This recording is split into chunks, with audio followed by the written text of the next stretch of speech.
Selamat siang, salam sejahtera, dan tentunya salam sehat untuk kita semua. Yang terhormat kepada Bapak Thomas Adi Purnomo Sidi, STMT, selaku Kaprodi Informatika Universitas Atmajaya Yogyakarta, Kak Leonardus Pono Amboro, dan teman-teman seperjuangan saya yang sudah berkenan meluangkan waktunya menghadiri acara sharing alumni seri 1 ini. Puji dan syukur saya ucapkan kepada Tuhan Yang Maha Esa, karena pada siang hari ini kita masih diberikan kesehatan sehingga bisa berkumpul meskipun secara virtual. Semoga di masa pandemi seperti sekarang ini, kita tetap diberikan rahmat oleh Tuhan, sehingga kita bisa bergabung pada acara kali ini tanpa suatu kendala apapun. Sebelumnya, saya ingin mengucapkan selamat datang di sharing alumni yang pertama dengan tema Leader Role at IT Product Development. Oh ya, kita belum kenalan ya. Kenalin, nama aku Maureen Violeta Setiawan. Saya di sini selaku moderator dan pembawa acara pada siang hari ini. Sayang banget nih kalau ngelewatin acara kali ini. Selain materi yang dibawakan sangat menarik, di sini kita juga ada pembicara yang hebat dan memiliki banyak pengalaman dan pengetahuan berharga. Siapa sih pembicara kita ini? Pasti kalian pada penasaran kan? Harusnya kalian udah tahu sih, karena di poster udah ada. Tapi tenang, di sini aku bakal kasih tahu lagi siapa pembicara kita kali ini. Ya, benar banget. Di sini ada Kak Leonardus Tono Amboro sebagai pembicara Halo, kami. halo. Di sharing alumni ini, hai Kak. Di sharing alumni ini, Kak Tono akan memberikan materi dan sharing-sharing tentang pengalaman kerja lulusan informatika, khususnya Job Desk Head of IT Business Relationship. Jadi nanti fokus dengerin terus ya, sampai selesai, sehingga pengetahuan yang disampaikan Kak Tono bisa kita pahami dan terapkan. Baiklah, sebelum beranjak lebih jauh lagi, ada baiknya kita berdoa terlebih dahulu. Doa akan saya pimpin secara Kristiani, yang beragama lain bisa menyesuaikan. Terima kasih Tuhan Yesus atas segala berkat dan penyertaannya telah Kau berikan ya Bapak. Sebentar kami akan memulai sharing alumni kami ya Bapak dari rumah kami masing-masing. Kiranya Tuhan Yesus yang selalu menyertai dan memberkati jalannya acara dari awal, pertengahan, hingga akhir ya Bapak. Kiranya semua bisa mendapatkan materi yang disampaikan Kak Tono dengan baik. Dalam nama Tuhan Yesus, kami sudah berdoa dan mengucap syukur. Haleluya. Amin.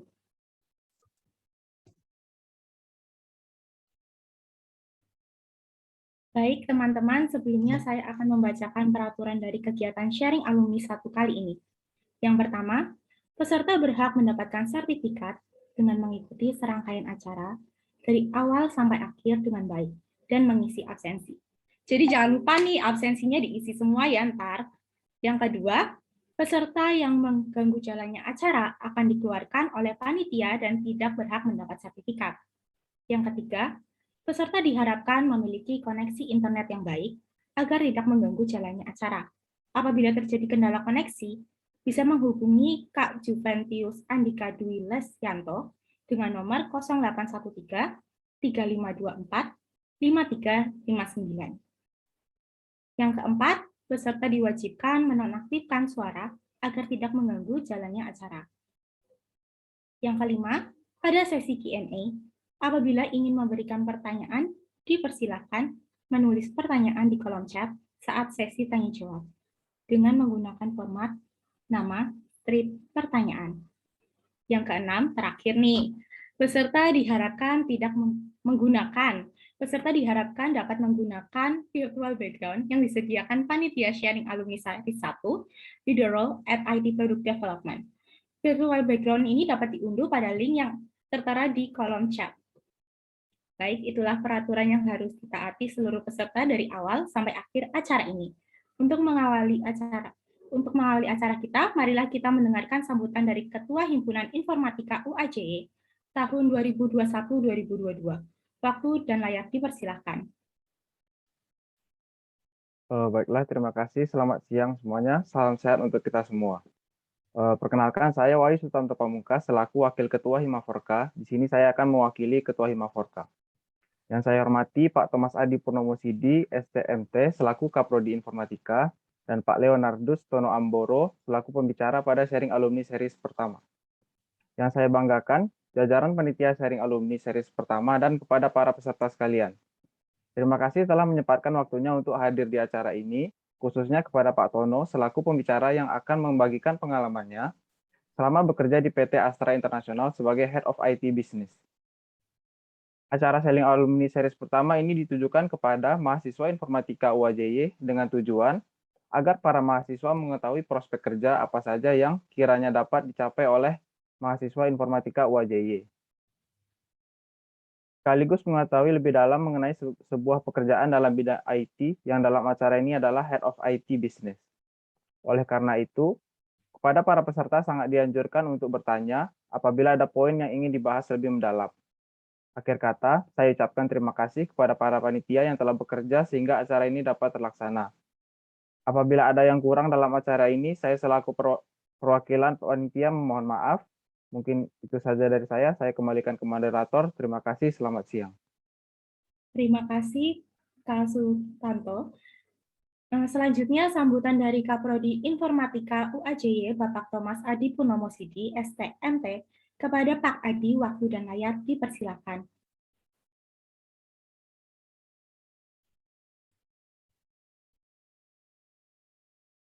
Oke, sebentar. Suara saya kedengaran? Terdengar, Pak. Maaf tidak pakai background karena belum dapat background-nya. Nggak apa-apa. Selamat siang untuk teman-teman semuanya. Selamat siang juga Tono. Dia teman kuliah saya 2004. Jadi siang. Kita juga kenal lama. Dan juga teman juga waktu di SMA dulu di De Brito. Jadi sudah sejak SMA ya Pak. Cuman ya sedikit pembuka aja.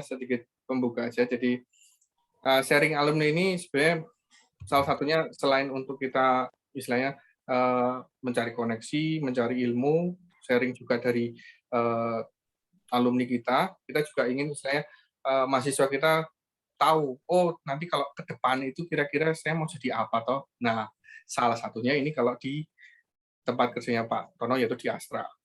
Ton sudah berapa tahun ya Ton di Astra? 12. Sudah 12 ini sudah katam. Apa ya? Berkarat ya. Sudah berkarat. Jadi dia bisa sharing apa istilahnya kayak tips-triknya mungkin, atau mungkin apa yang istilahnya mata kuliah mungkin yang paling penting atau paling bisa dipakai, atau mungkin dia juga bisa sharing macam-macam ya di sana di perusahaan itu yang paling dipakai atau yang paling dibutuhkan apa. Kemudian kita harap kalian mahasiswa atau yang istilahnya calon alumni juga otomatis paling tidak ya kita bisa mencerminkan istilahnya entah itu dari sisi kewajiban kita, unggul, inklusif, humanis, dan juga integritas. Kemudian juga bisa melihat teladan juga dari kakak kelas, juga bisa meneruskan serta meninggalkan warisan di mana kalian juga bisa memberikan ilmu-ilmu kalian, juga nanti mungkin kalian akan jadi Kak Tono berikutnya, jadi bisa diteruskan. Jadi saya ucapkan terima kasih buat Tono yang sudah bersedia. Jadi kita beri aplaus untuk Tono. Terima kasih, thank you. Jadi mungkin itu aja pembukaan dari saya. Tetap semangat, salam sehat, dan juga selamat siang. Terima kasih. Saya kembalikan ke MC. Baik, terima kasih Pak Tono atas sambutannya. Selanjutnya kita akan masuk ke sesi presensi yang pertama. Dipersilakan untuk seluruh peserta mengisi link presensi yang tersedia di kolom chat. Presensi akan ditutup dalam 5 menit, yakni pukul 13.14. Jadi pastikan kalian mengisi formulir dengan benar dan tepat waktu. Oke, sambil ngisi presensi nih, di awal kan kalian udah tahu pembicara kita adalah Kak Leonardus Tono Amboro. Tapi kita baru tahu namanya aja nih, belum tahu Kak Tono lebih jauh lagi. Ada pepatah yang bilang, tak kenal maka tak sayang. Maka di sini saya akan menjelaskan secara singkat profil dari Kak Tono. Kak Leonardus Tono Amboro. Beliau adalah alumni dari Informatika Universitas Atmajaya Yogyakarta, kampus kita ini. Sekarang beliau bekerja sebagai Head of IT Business Relationship di PT Astra International Tbk. Oke, Untuk lebih jelasnya lagi, saya serahkan kepada Kak Tono untuk memaparkan materi. Waktu dan layar kami persilakan, Kak. Terima kasih, Maureen. Aku share screen ya. Halo teman-teman, adik-adik semua, teman-teman aja biar saya kelihatan muda. Halo teman-teman semua. Apa kabar? Sehat-sehat ya? Thank you banget hari Minggu. Sebenarnya kalau saya seneng ya, jadi saya ngucapin terima kasih teman di hari Minggu mau hadir gitu ya, bareng-bareng kita semua dengerin, ya kita mungkin bukan dengerin saya, jadi saya nggak mau satu arah, nanti kita dua arah aja ya untuk untuk diskusi. Jadi ini memang temanya lead of IT product development. Saya sih udah menyediakan slide untuk sharing, cuman nanti lebih ke pengalaman juga aja, karena pasti secara produk itu kan lagi hot sekarang tuh ya, di luaran sana juga banyaklah teori-teorinya, teman-teman juga pasti juga bisa belajar sendiri seperti apa di YouTube juga banyak, nanti saya juga bagi referensi, ada link yang bagus banget untuk teman-teman belajar gitu ya. Sekarang juga ada startup, ada Tokopedia, ada Bukalapak yang ada di Jogja juga, produk itu benar-benar lagi hot, posisi yang hot gitu. Nanti kita sharing lebih ke situ aja, sharing pengalaman saya juga di sini gitu. Oke, objektifnya kita diskusi nanti tentang product development. Nah, kenalan nulisinnya Maureen tadi, nulisinnya Maureen ya. Jadi nama saya Nusron Amboro, bisa dipanggil, kalau di Jogja dipanggil Tono karena orang Jawa.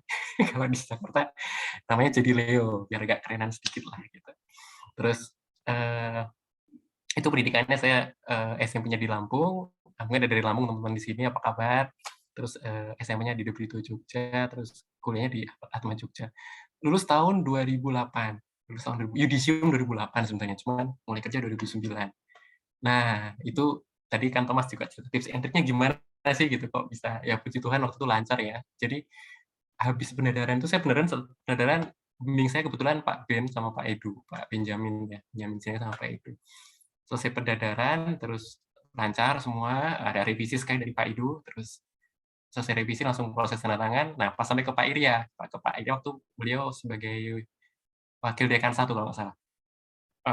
Ke dekannya Pak Paulus waktu itu. Terus beliau nawarin, Leo ini ada lowongan nih, mau nyoba nggak? Gitu. Wah, gimana Pak? Gitu. Padahal pengennya kan, wah, udah lulus pengen santai dulu lah, gitu. Pengen santai dulu. Kan saya memang ngejar target 4 tahun lulus gitu ya. Terus, tapi ternyata Pak Irya nawarin nih, ini ada di Astra gitu. Mau nyoba nggak? Beliau juga dapat dari alumni gitu. Terus, yaudah deh, saya iseng-iseng berani, saya coba aja, saya masukin gitu ya. Terus pas masukin ke sana, karena saya baru lulus dari dari Atma kan masih hangat-hangatnya ngoding ya. Saya daftarnya jadi programmer waktu itu gitu. Nah, ini juga teman-teman mungkin salah satu cerita yang pengalaman ya. Jadi TF itu belum tentu coding. Nanti saya cerita nih perjalanan saya tuh benar-benar pengen ngoding, cuma ternyata melenceng jauh banget sampai sekarang tuh melenceng jauh banget. Nah, terus programmer, interview, saya jelasin tentang skripsi saya, waktu skripsi saya pakai PHP. Nah, tiba-tiba pas, oke, Leo, selamat kamu diterima di Astra sebagai database administrator. Nah, apalah itu? saya nggak tahu tuh apa tuh database admin gitu kan. Ya udah, habis itu saya belajar, oh ternyata untuk saat itu kita harus memastikan database kan ada pelajaran basis data tuh. Kalau Pak Irya tuh bilangnya dulu tuh, saya dosennya Pak Irya ya. Pak Irya itu database itu merupakan jantung katanya. Kalau jantungnya mati, ternyata benar. Jadi saya mengalami, oh ternyata database-nya memang benar-benar jantungnya. Jadi kalau server, kan DB itu kan maintain server, tuning query gitu-gitu ya. Kalau DB-nya mati, selesai semua. Transaksi nggak mau secantik apa, kayak UI di depan, mau dibikin, wah, fancy bagus itu, kalau database-nya mati, ya bye-bye semua. Gitu kan. Wah, ternyata critical nih role-nya. Gitu. Udah, 2009, terus saya nikmati, walaupun enjoy tiap prosesnya ya. Jadi saya udah mulai meninggalkan dunia ngoding tuh. Ya ngodingnya tinggal ngoding query, tuning, dan lain-lain aja. Sambil belajar sedikit-sedikit lah gitu ya. Terus dari DBA, mungkin nanti bisa lihat di LinkedIn tuh, jelas tuh. Dari DBA, saya jadi junior DBA, 2 tahun di senior DBA, jadi senior DBA. 2 tahun di senior DBA jadi IT database architect. Udah nggak ada ngodingnya sama sekali tuh. Arsitek itu desain, ketemu vendor, sharing gitu ya. Terus ada database architect, 2 tahun jadi infrastructure manager, IT infrastructure manager, itu juga nggak ada ngodingnya sama sekali. Jadi itu saya nge-lead 33 orang ya, membawahi ada network, data center, sama server, maintain hal-hal itu gitu. 3 tahun di infrastructure manager. Nah, saya jadi IT product manager, IT product development manager lah kalau di Astra istilahnya. Produknya namanya beli bareng kok ID, bisa dibuka teman-teman. Nah, ini e-procurement untuk PT Astra Group. Jadi Astra Group itu kalau teman-teman tahunya mungkin Astra Internasional, cuman kalau lihat di situsnya Astra ID itu kita punya hampir 200 anak perusahaan ya, dengan hampir 200.000 karyawan. Jadi ekosistem sangat luas sekali. Nah, sampai sekarang masih jadi product manager, tapi nilalah kok 2020 dapat tugas tambahan sebagai business relationship manager. Jadi sekarang tuh kan IT itu kan makin sini IT itu harus sebagai bukan IT yang tukang jahit. IT itu harus sebagai IT teman dari pengguna, teman dari user gitu ya. Teman dari user menjalin hubungan, kita harus menjadi sahabat. Ya gampangnya konsultan lah. Kita harus jadi konsultan juga itu tidak hanya sekedar IT itu tolong saya mau buat sistem ini, bikinin enggak. Kita harus bisa challenge juga gitu. Kalau di company, kalau di perusahaan kita harus challenge kalau kamu buat sistem bisnis benefit-nya apa. Jadi nggak hanya sekedar buat doang gitu. Ternyata pas udah dibuatin, nggak dipakai. Ya itu kan berarti kan nggak ada benefit-nya untuk pengguna gitu. Jadi kita benar-benar kita diskusi sama mereka ketika awal requirement itu kita diskusi, terus kita empathy ya. Oh kenapa sih mereka minta itu? Jadi agar kita bisa bantu untuk hit pain-nya. Nanti ada di sini mungkin. Jadi sebenarnya itu prinsip dari produk juga sih. Jadi kita harus empathy sama user. Justru pain-nya apa ya? Lagi apa yang jadi nggak asal buat. Misalnya dia minta, Leo, tempat saya pengen buat ini nih, gitu. Karena saya yang sebagai garda depan ini sebelum saya masuk ke teman-teman yang development dan yang lain. Terus kalau cuman, oh iya oke gitu ya. Kalau saya cuman kayak gitu nanti teman-teman bikin terus, wah ternyata tuh nggak signifikan. Ternyata sekarang masih bisa juga kok jalan bisnisnya gitu. Jadi kita harus tanya, oh kenapa kok butuh itu? Gitu. Emang sekarang nggak cukup gitu ya? Oh sekarang udah cukup, oh ya udah nggak usah buat. Gitu. Jadi kita berhak untuk menolak dengan alasan yang jelas tentunya. Gitu.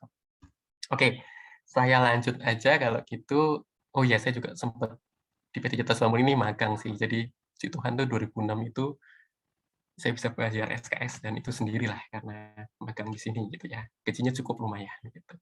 Terus kalau prestasi ya puji Tuhan 2017 kemarin saya jadi karyawan teladan PT Astra. Jadi ya semoga ini bisa teman-teman juga bisa tambah semangat teman-teman dimanapun berkarya nanti bekerja harus memberikan yang terbaik untuk kemajuan diri sama perusahaan gitu ya. Ini kalau mau ngontek-ngontek saya, mau ngobrol-ngobrol, LinkedIn, email, HP, kalau Instagram cari aja namanya ini pasti ada. Instagram masih ada. Udah, saya nggak kasih apa ID saya tinggal dicari aja. Itu cuma satu kok soalnya. Oke, saya lanjut ya. Oke, mungkin diskusi sedikit aja ya. Dulu produk tuh istilah produk belum terlalu terkenal ya. Dulu masih proyek gitu, proyek. Kita ada proyek nih gitu. Cuma makin ke sini ternyata setelah mungkin karena perjalanan dari tren, jadi produk itu jadi sesuatu yang seksi sekarang. Kenapa? Karena ketika kalau proyek itu kan life cycle-nya singkat ya gitu. Jadi proyek itu start kapan, selesainya kapan gitu. Habis itu bisa jadi hasil dari proyek itu kan ada tuh produk. Kalau nggak ada orang yang accountability-nya nggak ada di situ, ya berhenti itu siklus hidup dari hasil dari proyek itu gitu. Jadi dia lebih pendek gitu ya. Nah, 2 tahun terakhir ini, 4 tahun lah, muncul istilah product development, product manager. Ada posisi baru apalagi sejak ada Tokopedia, startup itu keluar, ada product manager. Nah, diharapkan dengan sistem kerja produk ini, kita bisa memberikan value yang lebih ke pengguna gitu ya. Karena product manager, tugasnya product manager, maksudnya product dipimpin oleh product manager. Dia harus memastikan produk yang dia deliver itu nggak hanya selesai di satu siklus gitu ya. Contohnya Tokopedia deh, atau Gojek dah teman-teman, ini yang paling common ya. Kalau dia berhenti dulu cuma di launching di awal, produknya berhenti, ya pasti kita akan berpaling ke orang yang akan terus-menerus mengembangkan produknya gitu ya. Sehingga kita bisa pakai dengan nyaman, kayak Tokopedia. Wah, mungkin mungkin dulu waktu awal-awal go live tuh nggak ada tuh bayar pakai kartu kredit misalnya, atau nggak ada tuh bayar pakai apa sekarang, OVO gitu ya, GoPay gitu ya. Tapi mereka harus berkembang ke sana, karena kan memang tuntutan atau kebutuhan dari penggunanya.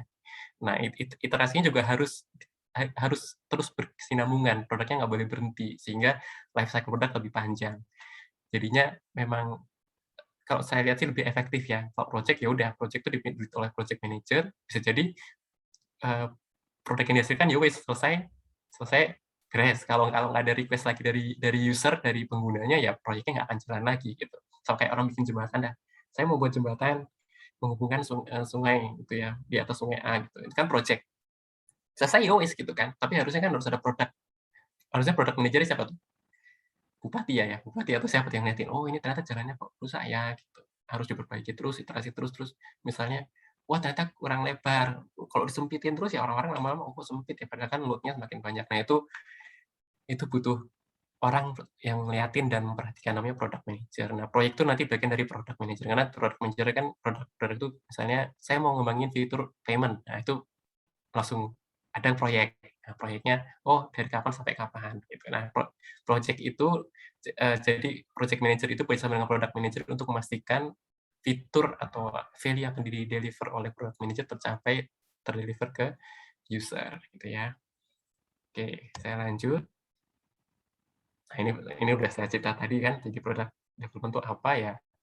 Pendekatan metode untuk membangun suatu project dengan efektif, sebenarnya project karena project itu bagian dari produk, sehingga dapat memberikan nilai lebih. Yang penting, poin yang paling penting adalah nilai ya teman-teman ya, nilai pointer, nilai value. Jadi produk itu harus memberikan value bagi penggunanya. Kalau nggak memberikan value, pasti nggak dipakai. Kalau nggak dipakai, sepi. Kalau nggak sepi, tutup. Nah, itu gampang lah istilahnya itu ya. Kalau project itu lebih kayak ke kewajiban gitu. Project go live ya wis go live ya wis harus go live. Tapi dia entah nanti deliver value apa enggak ya pokoknya go live aja. Tapi harusnya kalau tim project yang baik di awal tuh udah di apa ya namanya? Udah dikaji, udah di elaborate, udah dielaborasi. Kenapa sih bikin project ini? Kenapa bikin project ini? Oke, saya next. Nah, ini tadi saya bilang produk itu harus, kenapa life cycle? Karena harus berkesinambungan, ada iterasi. Nah, ini teman-teman yang di situ data lanjut dulu ngenal rekursif. Karena dulu Pak Paulus ngajarinnya rekursif. Jadi yang harus selalu terus ya, produk harus terus membawa value bagi penggunanya gitu. Dari tahap 1 brainstorming, nanti masing-masing ada di detailnya gitu ya. Lalu habis brainstorming ada research, di situ bisa survei kemana-mana, terus ada development yang mau seperti apa, prototyping, terus prototipenya dievaluasi, terus produknya di go live, terus iterasi lagi, ada yang kurang nggak ya produknya ya gitu. Lanjut lagi terus gitu. Jadi product manager dan timnya itu harus terus-menerus ini berinovasi agar nggak kalah dengan pesaing. Tapi lama-lama juga produk itu saling apa ya? Akhirnya saling bergabung ya, kayak Gojek, Tokopedia yang dulunya terpisah, lama-lama juga mereka juga karena pasti daripada saling makan, daripada saling kanibalisme, mending bergabung gitu. Kayak Bukalapak sama siapa tuh? Microsoft ya sekarang, dunia Microsoft gitu. Tapi yang paling hot sekarang ya Gojek dan Tokopedia itu. Mereka bikin ekosistem bareng-bareng ya. Karena kalau saing-saingan terus ya value-nya ya tetap ada value pasti, cuman akan lebih baik memang mereka bergabung tuh. Jadi ekosistem dari apa? Dari pembelian barang, terus payment-nya bisa pakai GoPay, kayaknya OVO bentar lagi juga akan out dari Tokped. Feeling aja sih, tapi kalau tetap ada juga syukur alhamdulillah nggak apa-apa. Terus habis ada GoPay, delivery-nya ada GoSend gitu ya. Ada GoSend, delivery-nya ada GoSend atau yang lain. Terus nanti ada GoPoints tuh. Ada GoPoints untuk loyalty-nya. Nah, mereka bikin ekosistem gede itu. Ya itu sih menurut saya akan kuat sekali ya. Bukalapak sama Dana kalau nggak salah. Nanti kita lihat ke depannya mereka seperti apa. Nah, ini ada video sedikit. Aku bisa play nggak ya di sini ya?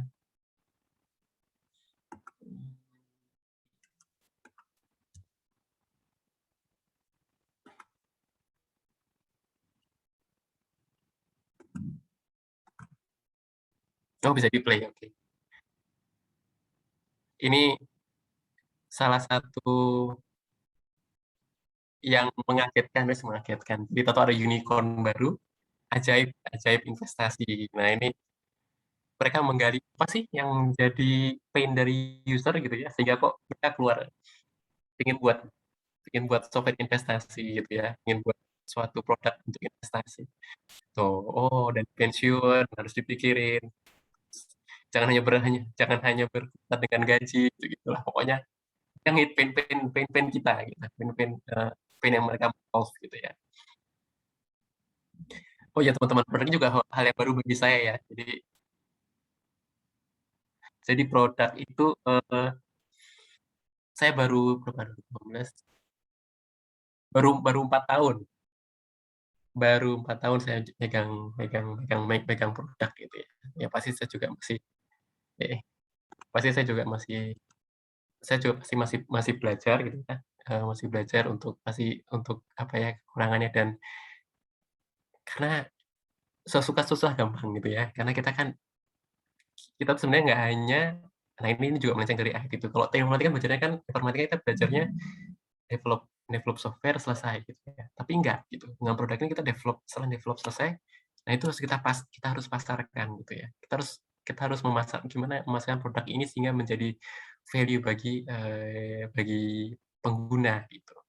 Belum tentu pengguna yang satu sama pengguna yang lain, pengguna satunya sama keinginannya. Nah, sebagai produk manager tuh bisa jadi tengah-tengah tuh.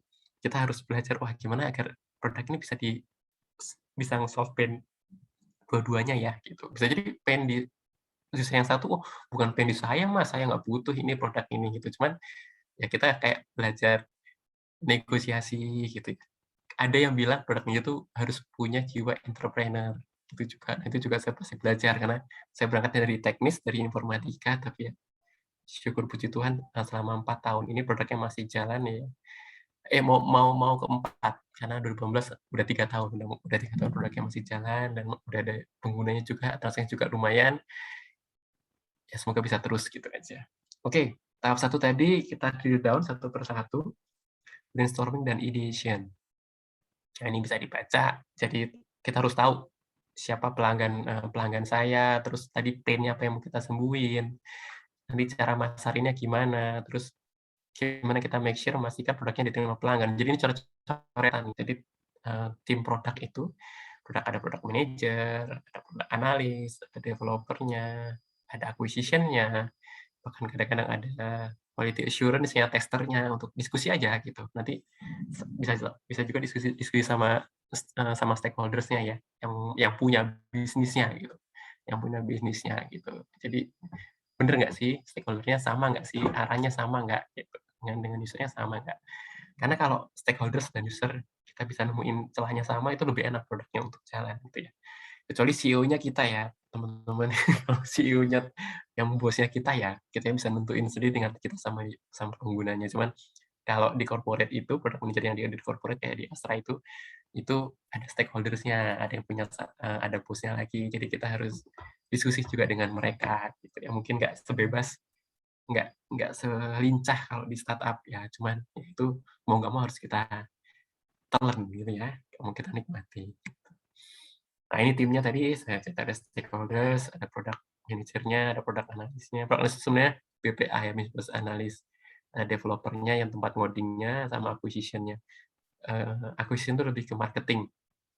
Untuk nggak harus marketing, yang penting orang yang bisa menjual produk ini, membantu product manager untuk menjual produk ini ke pengguna.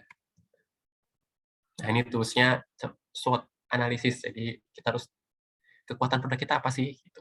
Kelemahannya apa? Ada nggak kesempatannya? Kalau ada kesempatannya, wah ancamannya apa nih? Kalau ancamannya adalah, oh kita bersaing dengan Tokopedia sama Shopee, terus budgetnya kita banyak nggak? Enggak Pak Leo, ya udah stop aja gitu.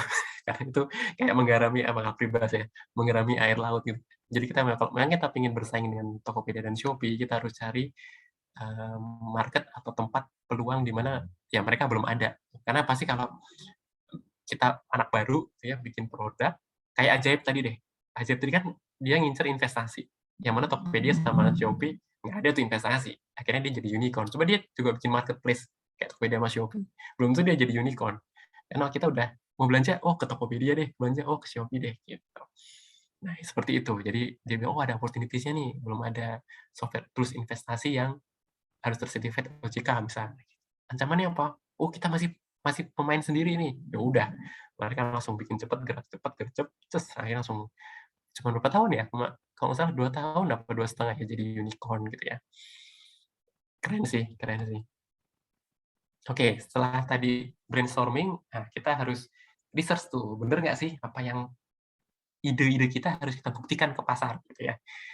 Nah, caranya gimana ya? Kita bisa ngundang beberapa user gitu ya.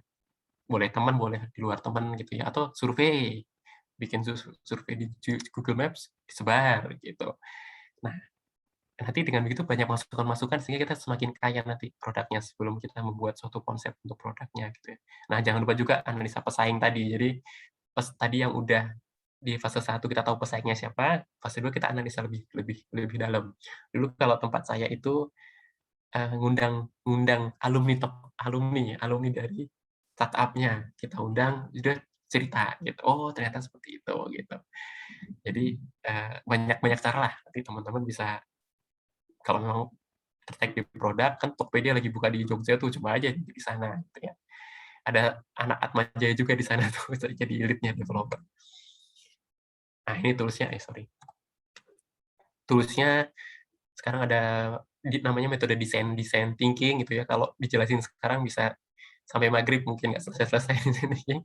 Terus ada survei customer, ada juga value proposition canvas sama business model canvas. Jadi value proposition canvas tuh untuk gimana kita memahami customer kita, memahami pelanggan kita. Tadi pain-nya apa sih yang mau sama customer gitu ya. Jadi nanti ada ininya, dia ada diagram yang bisa membantu gitu ya. Nah, terus setelah itu dapat, oke kita mau seperti ini, kita harus validasi tuh ide bisnis kita membuat bisnis A gitu ya dari value proposition canvas itu. Jadi hasil dari yang VPC ini adalah bisnisnya, kita mau bikin bisnis apa gitu.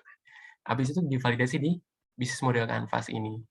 Jadi benar nggak sih nanti kalau kita bikin bisnis ini gimana, ada trade-nya apa aja, terus nanti calon pemasukannya apa, karena kita kan bikin bisnis harus kita pikirin, kita harus dapat benefit juga kan, dapat untung profit gitu, nggak bikin bisnis jor-joran bakar-bakar duit, cuman kita nggak dapat profit ya rugi bandar terus, kecuali kita emang dapat fundingnya gede ya gitu.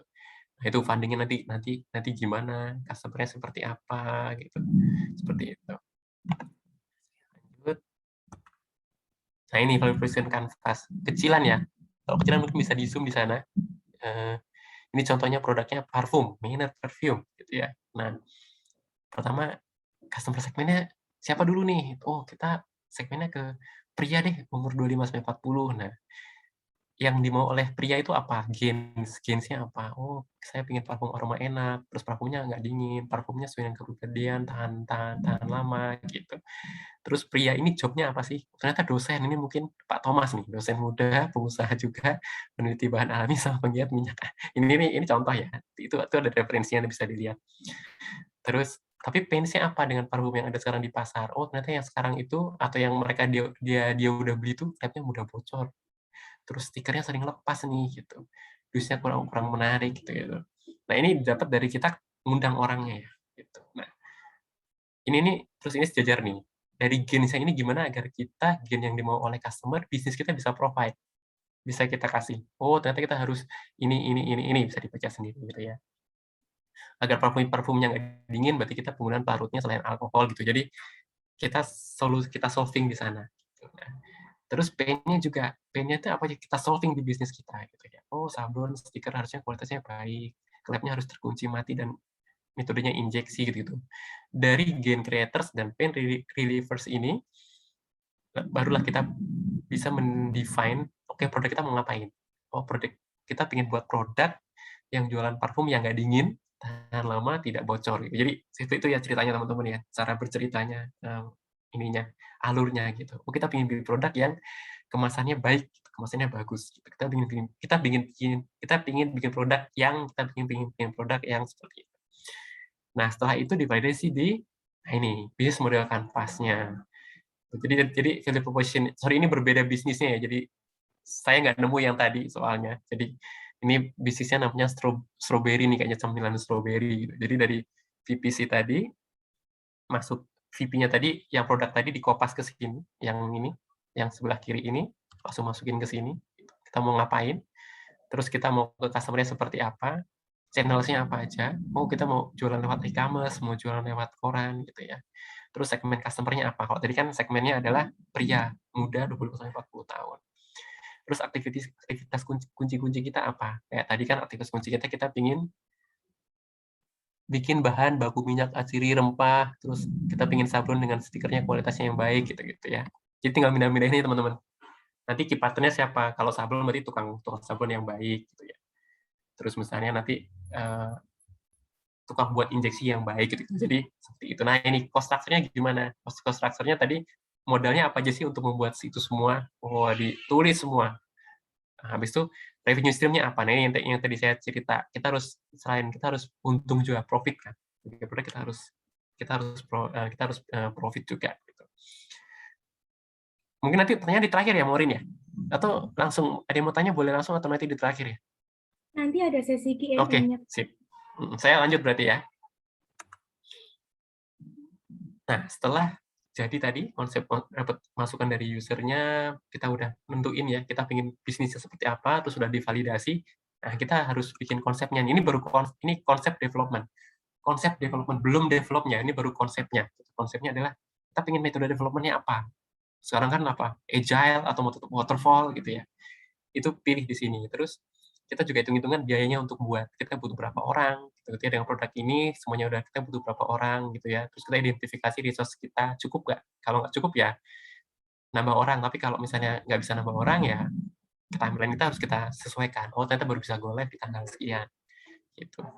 Terus, nah ini teman-teman, jangan lupa lihat aspek hukum juga. Jadi karena tahap ini review internal, misalnya kita membuat suatu produk dengan bisnisnya A, jangan sampai kita ngelanggar hukum. Maksudnya ngelanggar hukum adalah pertama jangan sampai kita gara-gara kita mirip-miripin sama yang company lain sehingga kita nanti bisa dituntut oleh company tersebut.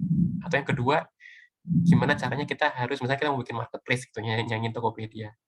Kita harus buat validasi jangan sampai nanti ada barang-barang yang nggak boleh dibelanjain tapi dibelanjain. Atau nanti ada yang jualan ganja lah, ada yang jualan nafsa lah. Ini ekstrimnya ya. Nah, itu harus kita pikirin agar itu nggak terjadi seperti apa. Nah, karena kita masuk ke bisnis, apalagi kalau saya di perusahaan di corporate lebih deg-degan lagi karena saya bernama corporate nih gitu.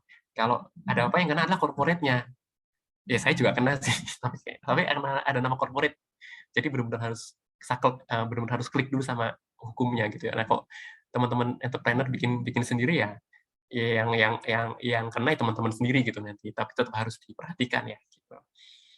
Terus ya ini tadi mau sprint atau waterfall, kalau sprint kita bisa pakai tools, bisa pakai namanya Jira lah, atau Monday.com lah, atau Scrumfest lah, semuanya tinggal pilih, sama aja lah, semuanya sama. Gitu. Terus nanti sprint itu biasanya terbagi dari, ada sprint grooming, kita mau ngapain di sprint ini, biasanya 2 minggu sekali, jadi misalnya kita bikin development sebulan, gitu ya. Nah, itu ada 2 sprint berarti, 2 minggu pertama, 2 minggu kedua. 2 minggu pertama, ada ini nih, kegiatannya ada sprint grooming, ada planning-nya, ada daily scrum tuh nanti di 2 minggu itu. Grooming dan planning biasanya di luar dari 2 minggunya. Jadi 2 minggu itu hanya untuk development, daily scrum itu paling 15 menit ya, setiap hari sampai mana sekarang gitu. Nah, sprint review itu biasanya di akhir dari sprint-nya, di akhir 2 minggu itu ada review-nya gitu. Terus plus retrospektif. Jadi minta pendapat dari masing-masing seperti apa sih gitu ya, sprint sekarang apa yang harus kita perbaiki di sprint yang ke depan gitu. Nah, ini yang waterfall. Misalnya kalau waterfall ya, kita harus buat work breakdown structure-nya. Ini yang kayak project biasa. Januari ngapain, Februari ngapain, fase 1 ngapain, terus langsung task satunya misalnya bisnis analisnya ngapain, task 2-nya developer-nya ngapain, langsung sebenarnya sih sama-sama aja kalau saya lihat ya. Cuman beda cara maintain-nya aja. Satunya agile, satunya waterfall. Cuma di delivery-nya ya sama-sama aja gitu. Nah, jangan lupa juga kalau sekarang kita juga ngeliatin budgetnya kita gitu ya. Baik budget dari kita udah punya tabungan berapa, atau kita juga bisa dapat dari funding dari orang lain gitu ya. Dengan biaya itu kita bisa nanti deliver apa seperti itu. Kenapa sih harus membuat estimasi biayanya? Yang pertama ya, kita harus bikin perbandingan antara cost benefit dengan biaya yang produk yang dikeluarkan ya. Misalnya kita bikin produk sekian hari, makan biayanya sekian, itu nanti benefit ke kita seperti apa sih? Nah, itu harus ada estimasinya dan lain-lain.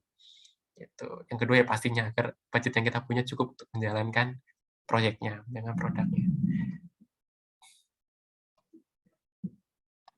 Nah, setelah konsepnya kita deal, nah udah ini istilahnya playing the game-nya. Kalau di developer, udah ini waktunya mendevelop produk atau solusinya gitu ya, mendevelop solusinya dari desain tadi yang ada di fase 3, kita benar-benar ngodingnya, terus selain itu juga ini untuk memvalidasi juga ke customer gitu ya. Untuk sebelum launch apa aja sih yang bisa diperbaiki, fitur-fitur apa aja yang harus dilengkapi, itu ada di sini semua. Itu jadi setelah konsep, terus kita bikin prototipe-nya, harus kita evaluasi gitu ya. Terus habis itu kalau masih ada yang kurang kita lengkapi, kalau udah cukup ya udah gitu. Karena memang rata-rata orang tuh pertama yang dikejar prototipe-nya dulu, kayak yang Tokped atau produk saya pun juga prototipe dulu. Yang penting bisa minimum viable product istilahnya MVP ya. Minimal user tuh bisa bertransaksi dulu, dia nyaman, nah baru kita kembangin gitu. Karena kalau kita udah langsung pikir yang lengkap gitu ya, misalnya kita membuat solusi marketplace sudah lengkap sampai ke pembayaran dan lain-lain selevel sama Tokopedia ya jelas susah gitu ya. Mending kecil-kecil dulu, cuma nanti kita kembangin satu persatu. Gitu. Terus ini kayaknya ada video lagi. Oh ya betul.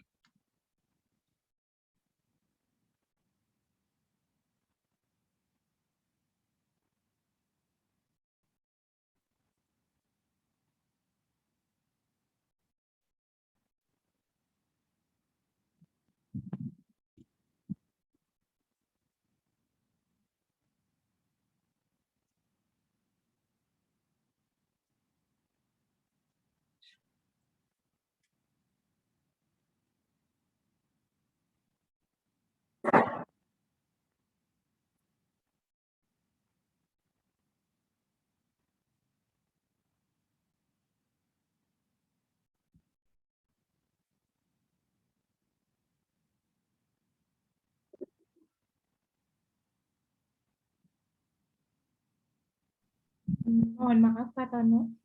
Halo, ya? Ini videonya emang nggak ada suaranya ya, Kak? Ada di tempatku. Oh.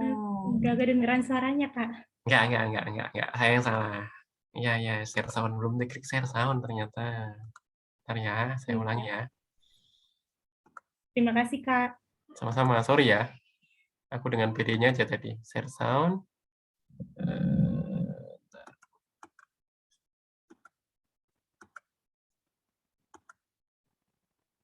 Semoga sekarang bisa deh.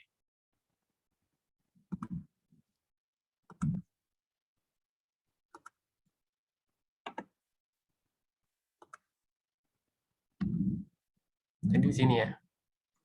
What are the greatest minimum viable products of all time? Udah kedengeran? I've absolutely no idea, but here are 3 of my favorites. Sudah, Kak. Sudah Oke. terdengar.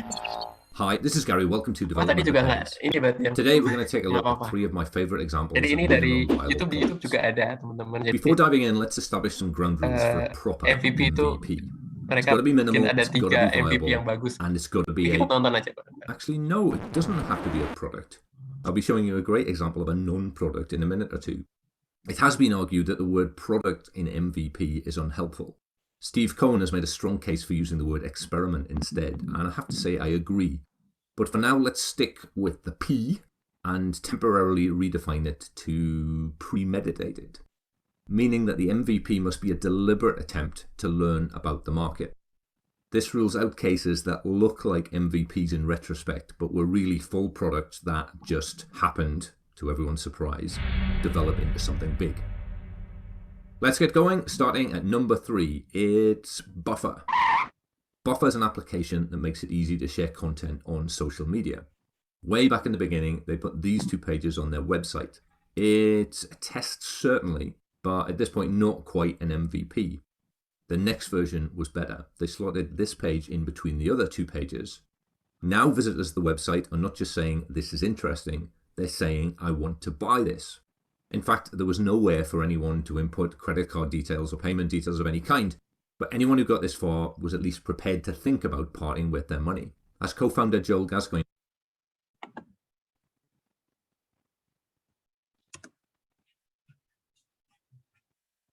Halo, berhenti ya? Iya, Kak, sudah berhenti videonya. Oh, aduh.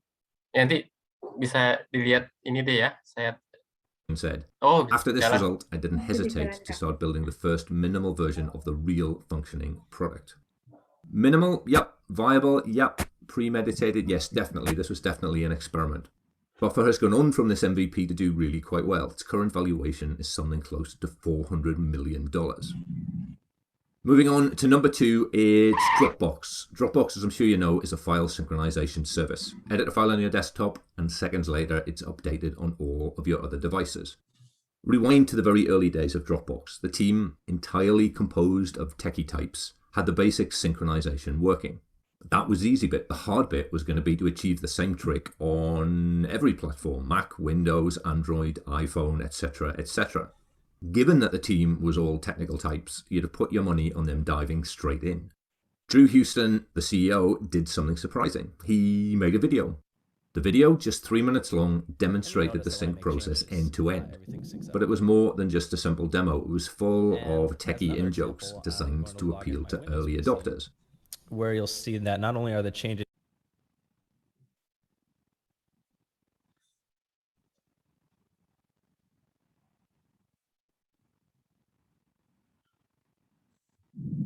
from my Mac already here, but if I make and it worked like a charm. In Drew's words, it drove hundreds of thousands of people to the website. Our beta waiting list went from 5,000 people to 75,000 people literally overnight. It totally blew us away. Minimal, yes. Viable? Well, there wasn't a product that could be used, but there certainly was a product that could be demonstrated. Premeditated? Yep, definitely an experiment. Dropbox also went on to do quite well. Its current valuation stands somewhere between $5 and $10 billion. It's time for my number 1 pick. It's Zappos. It's 1999. Co-founder Nick Swinmurn, I hope I'm pronouncing that right, wanted to build an online store for shoes. But would people use it? Here's how he went about finding out. He popped down to his local shoe stores. He went into each of the stores and I shit you not, he photographed pairs of shoes. The photographs were uploaded to a super simple website. If someone clicked on a button to buy a pair, Nick would pop down to the store where he took the photo and buy the shoes. What I love about this one is that behind the scenes, there's pretty well zero infrastructure, almost zero inventory, and yet from the customer's point of view, everything appears to be perfectly in place. Minimal, definitely. Viable? Well, this time it's not even up for discussion. Definitely viable. Real customers, real money changing hands, real shoes being shipped. Premeditated? Yes, of course. Zappos went on to do quite well. They were acquired by Amazon in 2009 for a cool $1.2 billion. Buffer, Dropbox, and Zappos, 3 of my favorite MVPs. What do you think of my choices? Any you disagree with? Let me know in the comments down below. I'd also like to hear about your favorites. Let me know in the comments and I'll feature the best ones in a future episode. Thank you very much for watching and I look forward to talking to you next time. Ya, menarik ya. Itu tadi yang Zappos sampai dibeli Amazon ya. Jadi ingat WhatsApp yang dibeli berapa triliun sama Facebook. Wah, itu udah yang punya langsung ini kayak mendadak dah. Terus sekarang mereka udah bikin yang lain gitu. Oke. Yang terakhir, product rollout dan iteration. Maksudnya iteration itu adalah ya tadi ya, produk tuh nggak boleh berhenti. Jadi setelah rollout atau go live ya, dia harus tetap beriterasi. Lihat lagi, balik lagi ke fase 1 tadi yang brainstorming. Pesaing kita ngapain lagi, gitu. Kita bisa bikin apa yang berbeda dari pesaing kita, gitu. Sehingga customer kita juga lebih puas. Gitu. Jadi yang tadi saya cerita, yang release pertama tadi, MVP tadi itu, biasanya fitur utama agar dapat memperoleh kita dapat angka penjualan, customer kita udah oke accept, terus kita bisa gerak maju untuk yang lain gitu ya. Nah, jangan lupakan juga kita juga harus nyiapin tim product operation-nya gitu. Karena product development sama operation itu hal yang berbeda. Development ya selesai development, ya operation harus siap nih. Jangan sampai nanti kalau ada bug gitu ya, atau ada kalau di Tokped itu ada CS-nya ya, customer service-nya. Waduh, nanyanya ke siapa gitu. Jangan nanya ke tim development-nya lagi. Development dan developer-nya akan membuat fitur yang lain lagi. Jadi operation-nya harus siap gitu. Jadi itu harus sejalan gitu. Terus kita juga harus, selain kita membuat produknya gitu ya, sebelum rollout pasti kita harus uji lagi marketingnya seperti apa. Terus kita ulangi lagi gitu ya. Itu terus berinovasi seperti itu. Nah, produk tuh dilihat oleh siapa sih? Oleh product manager pastinya. Nah, saya tuh nyari video product manager tuh kok susah ya. Ini cuma dapat satu di yang Tokopedia deh. Nah, ini nih, coba kita dengerin.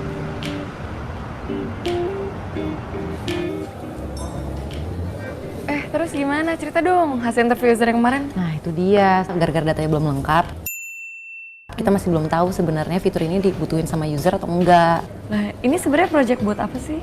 Jadi kita mau improve fitur message jadi chat, biar user bisa hubungin seller langsung dan dibalasnya real time lagi. Jadi UX researcher riset dulu kebutuhan pengguna, terus UI bikin interface yang user friendly. Sesuai sama hasil riset, Winahyu kan ngobrol tuh sama engineer lain. Guys, kita mau buat fitur baru nih, biar pembeli nggak terlalu lama dapat respon dari penjual. Nah, pembeli bisa cepat mutusin deh produk mana.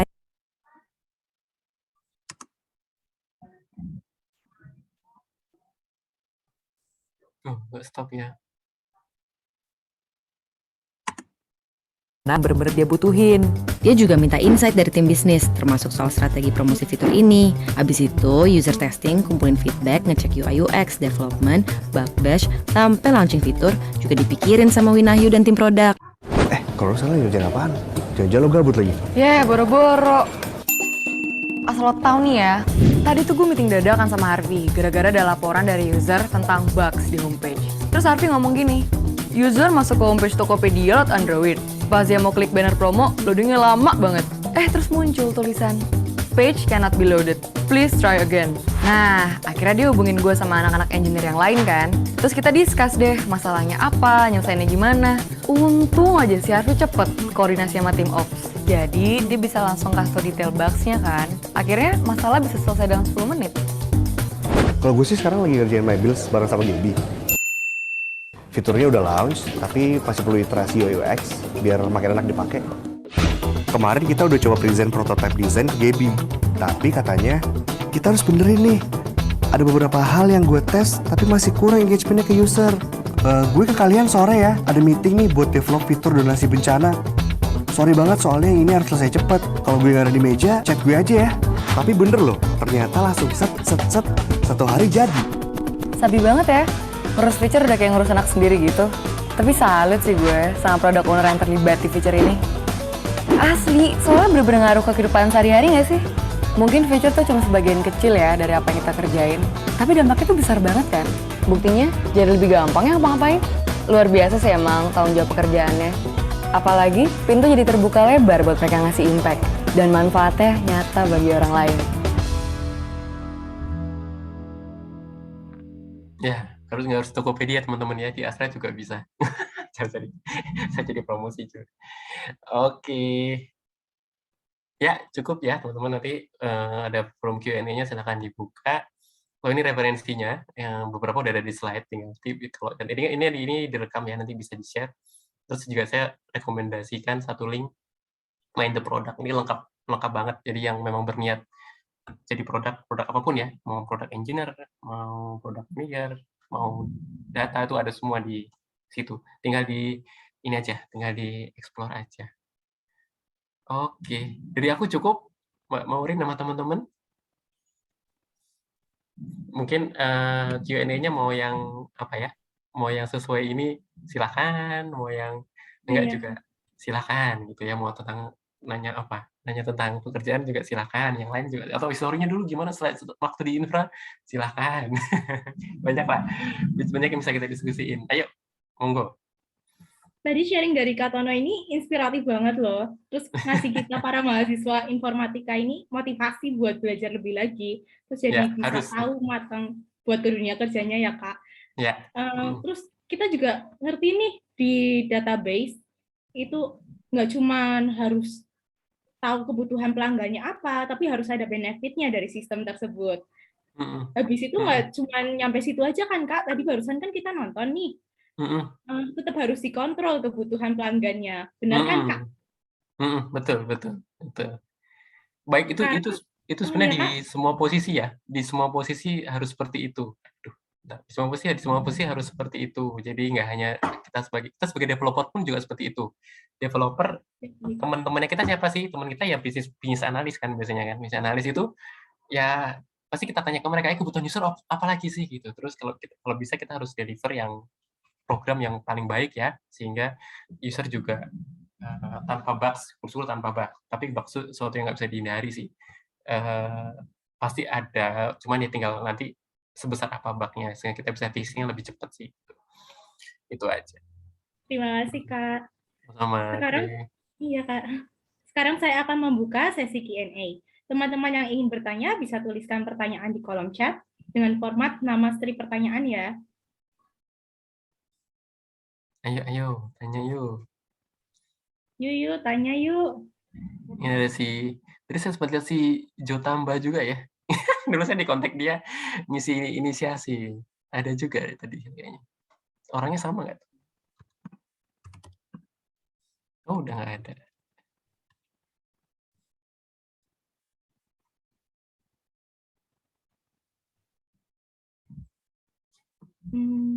Ada pertanyaan atau?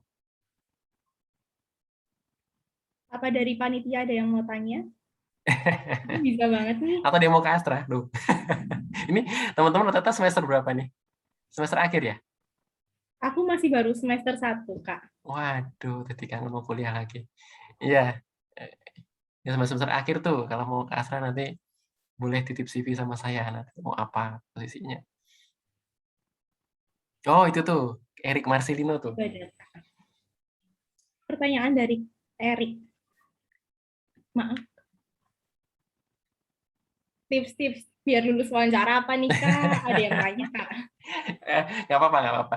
Oke, saya gini ya, teman-teman ya. Saya nggak menganjurkan nanti ketika teman dunia kerja untuk resign loncat-loncat, enggak. Cuman terkadang ketika kita udah bekerja dalam suatu company gitu ya, biasanya udah kerja di Astra sekian tahun gitu ya. Ya, sometimes kita harus juga tahu kan, oh harga kita di luaran berapa sih gitu. Maksudnya, tapi bukan maksudnya mau loncat enggak gitu ya. Kita something kita harus tahu. Jadi interviewnya berbeda-beda nih teman-teman. Jadi ketika saya entry dulu ya di 2008, ketika saya dengan yang tawaran dari Pak Eria itu saya langsung ketemu dengan orang interview di Astranya tuh karena saya fresh grade kali ya. Jadi yang ditanya dulu, ceritakan dong soal skripsimu apa gitu ya. Terus oh ya, pertama kali harus dibawa attitude ya teman-teman ya. Kita harus sopan, jangan motong bicara orang. Ketika siapapun itu yang interview kita, tunggu sampai mereka selesai ngomong, kita dengerin baru kita jawab.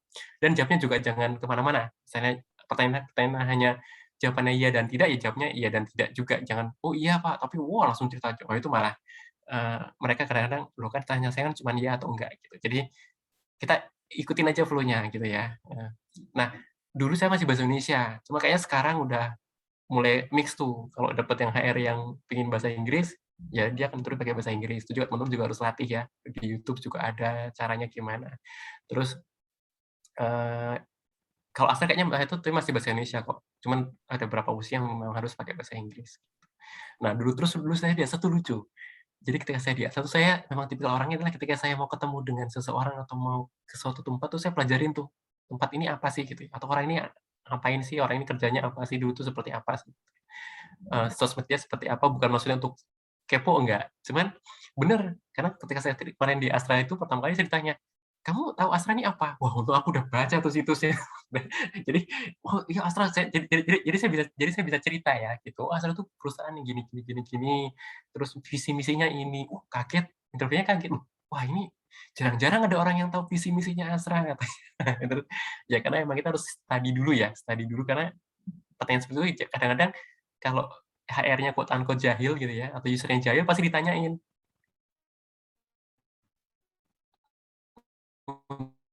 Untuk kita tuh ke Astra atau kita pengen ke mana? Dia tuh menguji kita, anak ini peduli nggak, cuek nggak. Kalau cuek kan, udahlah gue datang interview aja lah.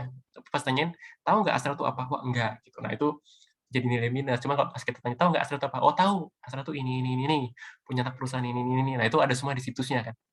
Ya syukur-syukur yang kita apply perusahaan yang terbuka ya, yang TBK, yang situsnya udah mature sehingga kita bisa tahu. Itu yang pertama.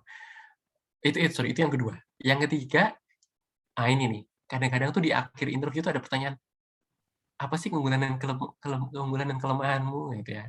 Kalau keunggulan udah bilang lah keunggulannya apa aja. Nah, kalau kelemahan, tips dari saya adalah jangan bilang oke, misalnya gini, Pak Leo, kelemahan saya adalah saya nggak pernah on time. Nah, bilang itu boleh, cuman nanti ditambahin belakangnya. Saya nggak pernah on time, tapi saya sekarang berusaha begini Pak, saya membuat suatu schedule di kamar saya untuk, saya harus bangun. Jadi kita nunjukin kelemahan kita dengan solusi yang kita buat gitu ya. Jadi dengan kata lain, ya wes berarti memang anak-anak ini tahu dia punya kelemahan apa dan dia berusaha untuk memperbaiki. Itu jadi poin plus juga gitu. Terus udah sih, itu aja tipsnya. Paling yang bahasa Inggris tuh. Kadang-kadang yang bahasa Inggris kan ya kita orang syukur-syukur di YouTube juga udah banyak. Saya dulu juga belajar juga dari YouTube. Oh, ternyata jawabnya tips ini dia. Terus kan kalau ketemu bule sama ketemu orang Indonesia beda ya. Kalau ketemu bule itu mereka senang tuh ketika kita masuk. Coba ceritakan tentang dirimu gitu. Oh, itu juga tuh benar-benar. Yang keempat, pertanyaan pertama dari interview adalah ceritakan tentang dirimu. Jangan bilang nama saya Leonardo Amboro, saya dipanggil Leo, umur saya 20 tahun. Jangan sama sekali. Kalau memang kalian belum punya pengalaman kerja atau masih fresh grade, ceritanya gini, nama saya Leo, saya mahasiswa Atmajaya, saya lulus 4 tahun, saya dari prodi Teknik Informatika, saya senang penjurusan ya, saya senang membuat suatu program karena memang bla bla bla. Jadi ceritanya seperti itu teman-teman. Syukur-syukur match dengan jurusannya ya. Misalnya jurusannya nyari apa tadi? Programmer ya ceritain, saya tuh senang programming nih gitu, antusias gitu. Nah, nanti kalau sudah pengalaman misalnya udah 5 tahun jadi programming, pingin ada lowongan senior programming atau team lead programming, beda lagi. Ceritanya saya sudah 5 tahun di bidang programming, yang saya buat ini gitu ya. Harapan saya bisa membawa value untuk company yang karena itu kan loncat-loncat itu biasanya normal, tapi syukur kalau dalam satu company tetap lancar gitu. Itu sih tips and triknya ya. Terima kasih banyak Kak Tono. Iya. Ada lagi sama. Nih Kak yang nanya. Ada lagi? Banyak Kak. Ada dari Josencia juga nih Kak. Yuk. Ya. Buat masuk ke Astra, hal-hal apa aja nih Kak yang harus diperhatikan, yang wajib diperhatikan dalam kerjasama tim di Astra? Oke. Ini istilah Astra itu mencarinya tuh bukan Superman, tapi orang yang bisa menjadi super tim. Jadi memang kita harus saling dengar, jangan takut konflik ya. Jadi kadang-kadang di tim tuh, waduh saya nggak enak sama dia deh. Cuman konflik yang positif ya, bukan konflik yang marah-marahan, jotos-jotosan, enggak. Konflik positif maksudnya, misalnya dia ada pendapat, kita ternyata berbeda nih, ya kita utarakan aja, cuma dengan cara yang baik gitu ya. Oh enggak, menurut saya tuh gini. Nah, nanti syukur-syukur nanti kalau bisa dapat mufakatnya enak gitu. Cuman setidaknya kita tahu gitu ya, kita harus dialog di situ karena tim itu kadang-kadang karena takut konflik, jadinya jadi nggak enakan, impact-nya adalah ke timnya sendiri gara-gara, gue tuh nggak setuju di belakang tuh ngedumel gitu. Gue tuh nggak setuju tadi, kenapa gitu gini. Jadinya dia melaksanakan tugasnya dengan setengah hati. Misalnya saya lead-nya, saya punya tim, pasti saya akan nanya, ada masukan nggak gitu. Jadi nggak searah, jadi harus dua arah. Nah timnya juga harus berani speak up, karena kalau nggak speak up nanti ya itu pas perjalanannya, oke setuju ya, oke setuju. Ternyata karena ada yang ngedumel di belakang tadi, wah jadinya di audisinya jadi goyang gitu ya. Gitu. Yang penting itu mendengar, terus kalau memang kita harus tahu tim kita. Oh dia tuh nggak nyaman kalau menyangkal atau ngutarin ide di depan teman-teman tim yang lain, kita ajak aja, yuk sambil makan yuk, tadi piye, setuju nggak? Oh enggak loh, tahun aku tuh bikin gini. Nah itu nggak apa-apa. Nah itu kita harus tahu, sebagai leader kita harus tahu tim kita, bahkan sebagai tim kita harus tahu leader kita seperti apa, teman-teman kita seperti apa, gitu. Porsinya masing-masing juga seperti apa, gitu. Gitu. Itu yang mungkin bisa bantu ya, siapa namanya, Josensia. Josensia, oke. Josensia. Jadi kita harus tahu personal dari timnya kita masing-masing ya, Kak. Betul. Ada lagi pertanyaan dari Nico Herlim. Pekerjaan IT apa, Kak, yang gajinya paling besar, Kak? Waduh, ini kalau gaji paling besar jangan jadi kerja di company. Mending Mas Niko buat software house aja. Bener ini. Jadi ya kalau memang mau berkarir di company, ya targetnya CIO ya, IT GM yang paling tinggi kan. Kalau IT itu kan paling tinggi CIO, Chief Information Officer gitu ya. Suka-suka jadi IT Director.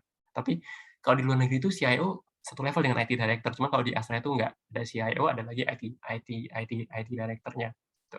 Itu yang paling tinggi. Ya syukur jadi CEO lagi ya. Itu jadi CEO. Cuma kalau memang katanya gaji paling besar, kalau gajinya uang ya targetnya pasti CIO atau CEO gitu ya. Kalau mau jadi corporate. Cuma kalau mau wirausaha lebih bagus, entrepreneur ya. Jadi bikin software house gitu ya, atau bikin konsultan kayak Accenture dan lain-lain, nanti ketemu dengan klien-klien seperti itu bisa lebih freedom, financial freedom gitu. Kita bisa mengatur keuangan kita. Cuma kadang-kadang gaji yang paling besar tuh kadang-kadang kebahagiaan yang nggak bisa diukur lewat gaji ya. Kadang-kadang ya, tapi dunia IT itu mau nggak mau harus kita jalani sih. Kayak saya dulu di infrastruktur ya, kadang-kadang jam 12 malam tuh ada problem di telepon gitu ya. Pak Leo, tim saya ngupdate ini ada problem gini-gini. Ya udah, saya bisa bantu apa? Bisa nggak sendiri? Oh bisa, ya udah. Nanti 1 jam lagi saya bangun tuh, saya nggak tidur lagi karena target saya waktu itu problem harus selesai dalam waktu 3 jam. Jadi 1 jam saya tanya, 1 jam selesai belum? Jadi kadang-kadang ngantuk gitu ya. Syukur-syukur makanya kita harus buat gimana nggak ada problem tersebut gitu. Gitu. Kerjaan IT yang paling besar itu. Kalau masih jadi staff kayak saya sih so-so lah. Oke, Kak, makasih Kak udah sharing. Terus ada lagi dari Samuel Juang. Skill apa, Kak, yang paling penting nih buat bekerja di product development? Tadi kan udah dijelasin. Oke, berarti ini sebagai product manager ya. Kalau sebagai product developer-nya ya, kalau product developer ya developer pasti skill teknis. Cuma kalau sebagai product manager tadi, pertama nggak hanya teknis ya, kita harus kemampuan untuk berkomunikasi. Pasti komunikasi dengan, kita nggak boleh jadi orang yang introvert. Maksudnya bukan introvert, sorry. Jadi orang yang tertutup. Kita harus open, kita harus terima semua orang, kita harus belajar bergaul dengan semua orang. Terus yang kedua, kita sebagai leader yang baik. Istilahnya saya itu servant leadership gitu ya. Jadi servant leadership itu kita leader yang melayani. Jadi kita mendengar tim, jadi nggak, karena di product team tuh nggak searah, harus dua arah. Mereka happy nggak? Gitu. Karena di Agile tuh seperti itu. Agile tuh sampai dilihat kadar happy atau enggaknya si product team-nya gitu. Kalau mereka nggak happy, berarti ini ada yang salah. Itu kenapa ada sprint retro tadi, sprint retrospektif itu untuk happy nggak gitu ya. Nah yang ketiga ini yang katanya sekarang harus punya nih, karena product manager harus bisa marketing juga. Jadi entrepreneurship-nya, jadi dia harus bisa belajar jadi pengusaha nih teman-teman. Jadi harus belajar jadi produknya, masarinnya gimana, dapat untungnya gimana, itu kan pengusaha banget ya. Kalau di corporate ya itu tadi, itu di Astra kita harus konsultasi dengan atasan. Tapi kalau punya produk sendiri, mungkin kayak William Tanu di Tokopedia, ya pasti dia udah bikin, dia tinggal manggil timnya, kita mau seperti apa gitu. Itu katanya yang paling penting yang itu entrepreneurship itu, katanya sih seperti itu. Karena dengan entrepreneurship, produk itu di product manager itu akan diberi tanggung jawab, accountability untuk mengembangkan produknya gitu ya. Karena tadi saya cerita, produk itu harus terus berkesinambungan, ada iterasinya. Jadi kalau dia nggak berjiwa entrepreneur, ya dia akan stop, aduh udah deh, sampai sini aja gitu. Tapi kan karena jiwa entrepreneurnya, dia aku harus terus nih, customer butuh apa nih gitu. Jadi belum berjiwa bisnis gitu ya, jiwa bisnis gitu. Seperti itu, Mas Samuel ya. Oke, Kak. Ya. Lanjut ya, Kak. Buat pertanyaan dari Gregory. Buat ngumpulin prestasi selama kuliah nih, Kak, seperti menang lomba, itu kan sangat berpengaruh dalam mencari pekerjaan setelah lulus, bener nggak, Kak? Saya tuh nggak pernah menang lomba apa-apa itu dulu. Oke, pengaruh pasti ada ya teman-teman ya. Karena ketika saya jadi interviewer, ketika saya cari orang, saya pasti ngelihat minimal dia tuh punya kretek, nggak hanya kuliah pulang, kuliah. Maksudnya gini, poin plus ya, itu poin plus. Cuma nanti interview ada lagi pas yang dilihat ya. Cuma itu poin plus. Tetap ikuti, kumpulin prestasi, organisasi juga, jangan lupa organisasi, entah cuma kepanitiaan ya. Maksudnya kalau memang mereka nggak mau ikut, teman-teman nggak mau ikut kayak Himaforka, HMTI, Senat, nggak apa-apa, tapi minimal ikut kepanitiaan, itu ya paling minimal tuh. Jadi ikut event gitu ya, itu kan juga bisa berorganisasi dalam skala lebih kecil gitu ya. Karena itu nanti pengaruh di dunia kerja. Pasti saya sih, kalau saya karena saya dulu juga aktif dulu di Hima sama di event, pasti saya tanya dulu pernah ikut apa ya gitu. Terus wah, saya nggak pernah ikut, Pak, hanya kuliah pulang. Oh ya nggak apa-apa sih, itu cuma kayak poin plus saya aja gitu. Jadi ketika dia bilang, oh saya dulu ikut, nah berarti dia udah pernah di tim nih gitu, akan lebih enak untuk adaptasinya gitu. Cuma kalau emang dia belum pernah kerja dalam tim, mungkin nggak harus di kampus, mungkin di lingkungan ada muda-mudi Katolik, dulu saya ikut Mudika juga, ikut perkumpulan RT RW, ikutin aja gitu. Jadi ya di situ kita belajar, oh orang tuh seperti ini ya gitu. Gitu sih. Karena nanti di dunia kerja kita berinteraksi dengan orang, kita nggak bisa kerja sendiri gitu. Oke. Iya. Kalau pengaruh ya, tetap Gregory tetap ikutin lomba-lombanya, menang. Jangan gara-gara saya nanti, oh kata Kak Leo nggak usah ikut, enggak ikutin. Tapi memang saya dulu nggak pernah ikut lomba-lomba memang. Karena udah kesenangan aktif di Hima sama event-event. Berarti tetap penting ya, Kak, lomba penting sama dong. segala macam. Penting, harus dong. Kan itu mengasah kita juga. Karena jiwa kompetisi juga dibutuhkan nanti ya. Kompetisi di mana? Di company ya. Maksudnya gini, ya kita bukan yang menjatuhkan rekan kerja, cuma kompetisi yang sehat. Oh ya, pasti kan kita kerja untuk diri sendiri dan orang lain juga ya. Saya ingin jadi saya ingin jadi CEO di umur sekian. Nah itu kan harus ada kompetisi. Pasti ada orang yang ngejar juga CEO. Nggak mungkin, wah ini cuma saya doang nih. Enggak. Pasti barengan tuh. Nah itu kan kompetisi yang positif. Itu harus ada jiwanya juga. Kalau jiwanya menyerah ya, ya udah. Gitu. Nggak apa-apa, ikut aja. Oke. Ya. Pertanyaan lagi, Kak, dari Wah, jadi banyak ya. Banyak banget nih, Kak. Nggak apa-apa. Bekerja di bidang IT itu jam tidurnya berantakan nggak? Tadi udah saya cerita kalau itu ya. Ya kadang jam 1 ditelepon. Kadang-kadang. Berarti harus siap sedia saat ya. Tapi sekarang di bisnis lebih agak tenang sih. Jam tidurnya sekarang yang lebih gara-gara bikin PPT aja. Karena bikin PowerPoint, pitch deck gitu, bikin deck untuk ke klien ya. Kadang-kadang karena sibuk di 8 jam kerja, jadi baru bisa digarap, dibuatnya after office gitu, atau menunggu anak-anak tidur, baru saya jam 11 baru buka bikin laptop, bikin PowerPoint gitu. Karena udah pasti setelah kerja udah jamnya anak-anak untuk main. Oke, Kak. Dari Nicholas yang nih, Kak. Tantangan apa saja yang dihadapi seorang product manager dalam nge-lead sebuah tim dalam pengembangan produk? Sama minta sekalian diceritain pengalaman kerja di Astra dong, Kak.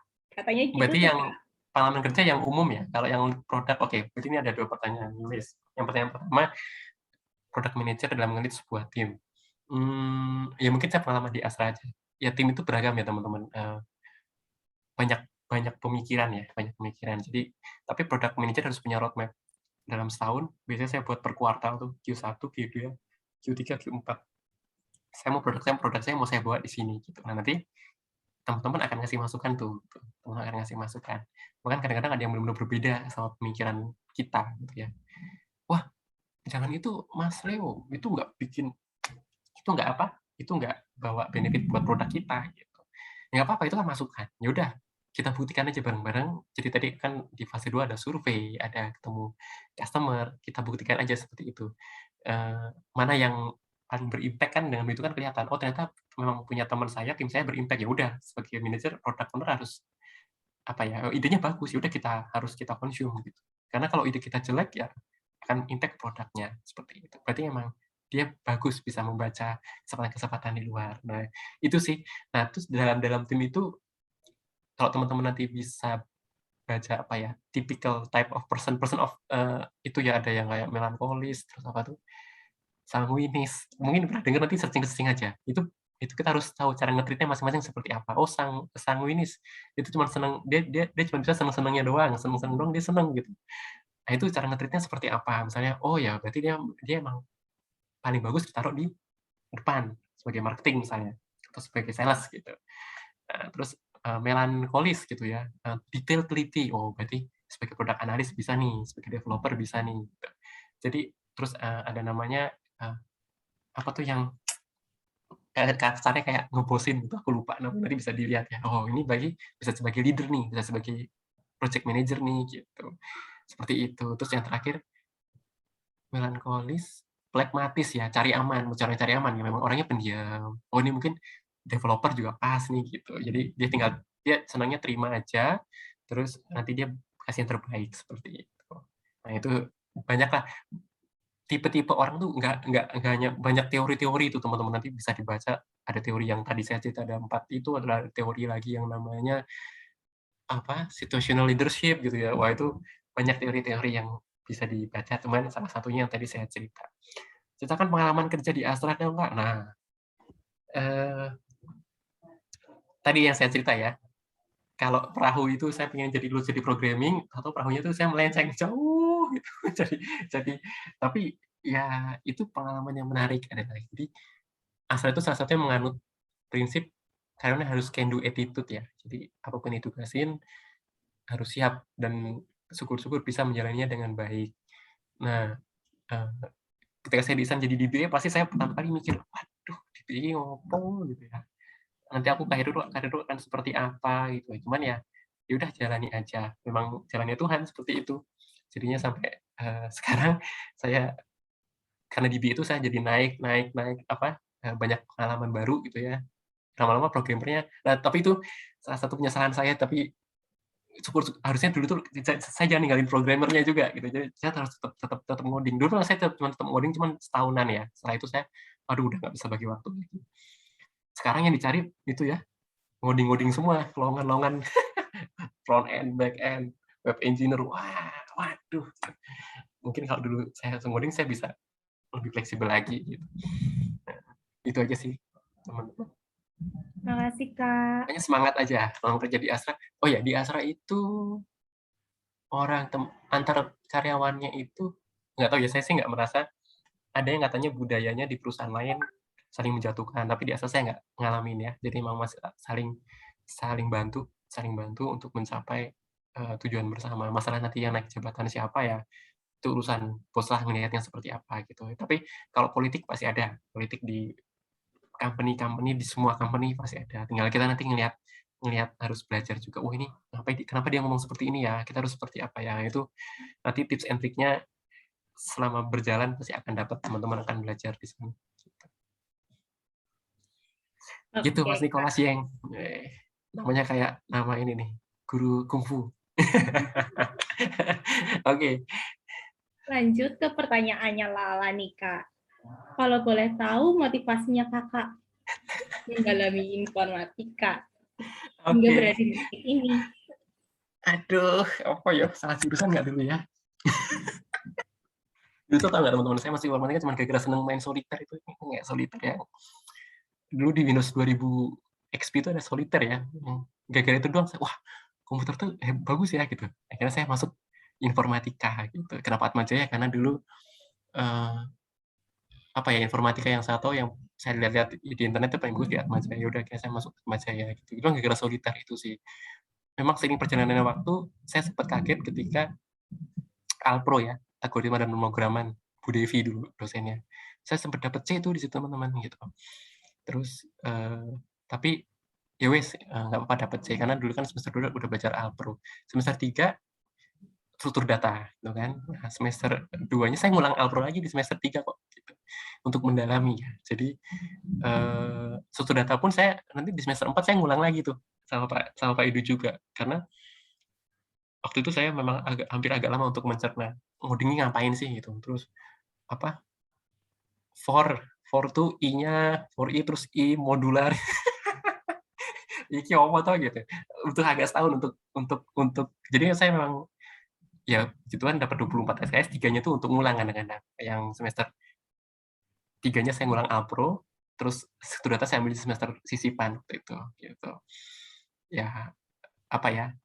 Untuk dimendalami aja. Memang ya di sisi lain memperbaiki nilai pasti memperbaiki IPK akhir ya. Cuman memang waktu itu saya ngerasa saya belum dalam nih gitu. Tapi ya puji Tuhan dosen-dosen itu baik ya teman-teman. Jadi ini tips aja kalau kita ngulang posisikan diri kita tuh selevel dengan teman-teman yang lain gitu ya. Misalnya saya kan semester 3 ngulang Alpro. Ya saya posisikan diri saya sebagai anak semester 2 gitu. Karena dulu pernah ada case di kelas itu ada anak ngulang, memang dia mungkin udah senior. Dia posisi dia sebagai anak senior gitu. Ya ada satu bapak dosen yang wah ya jangan gitu.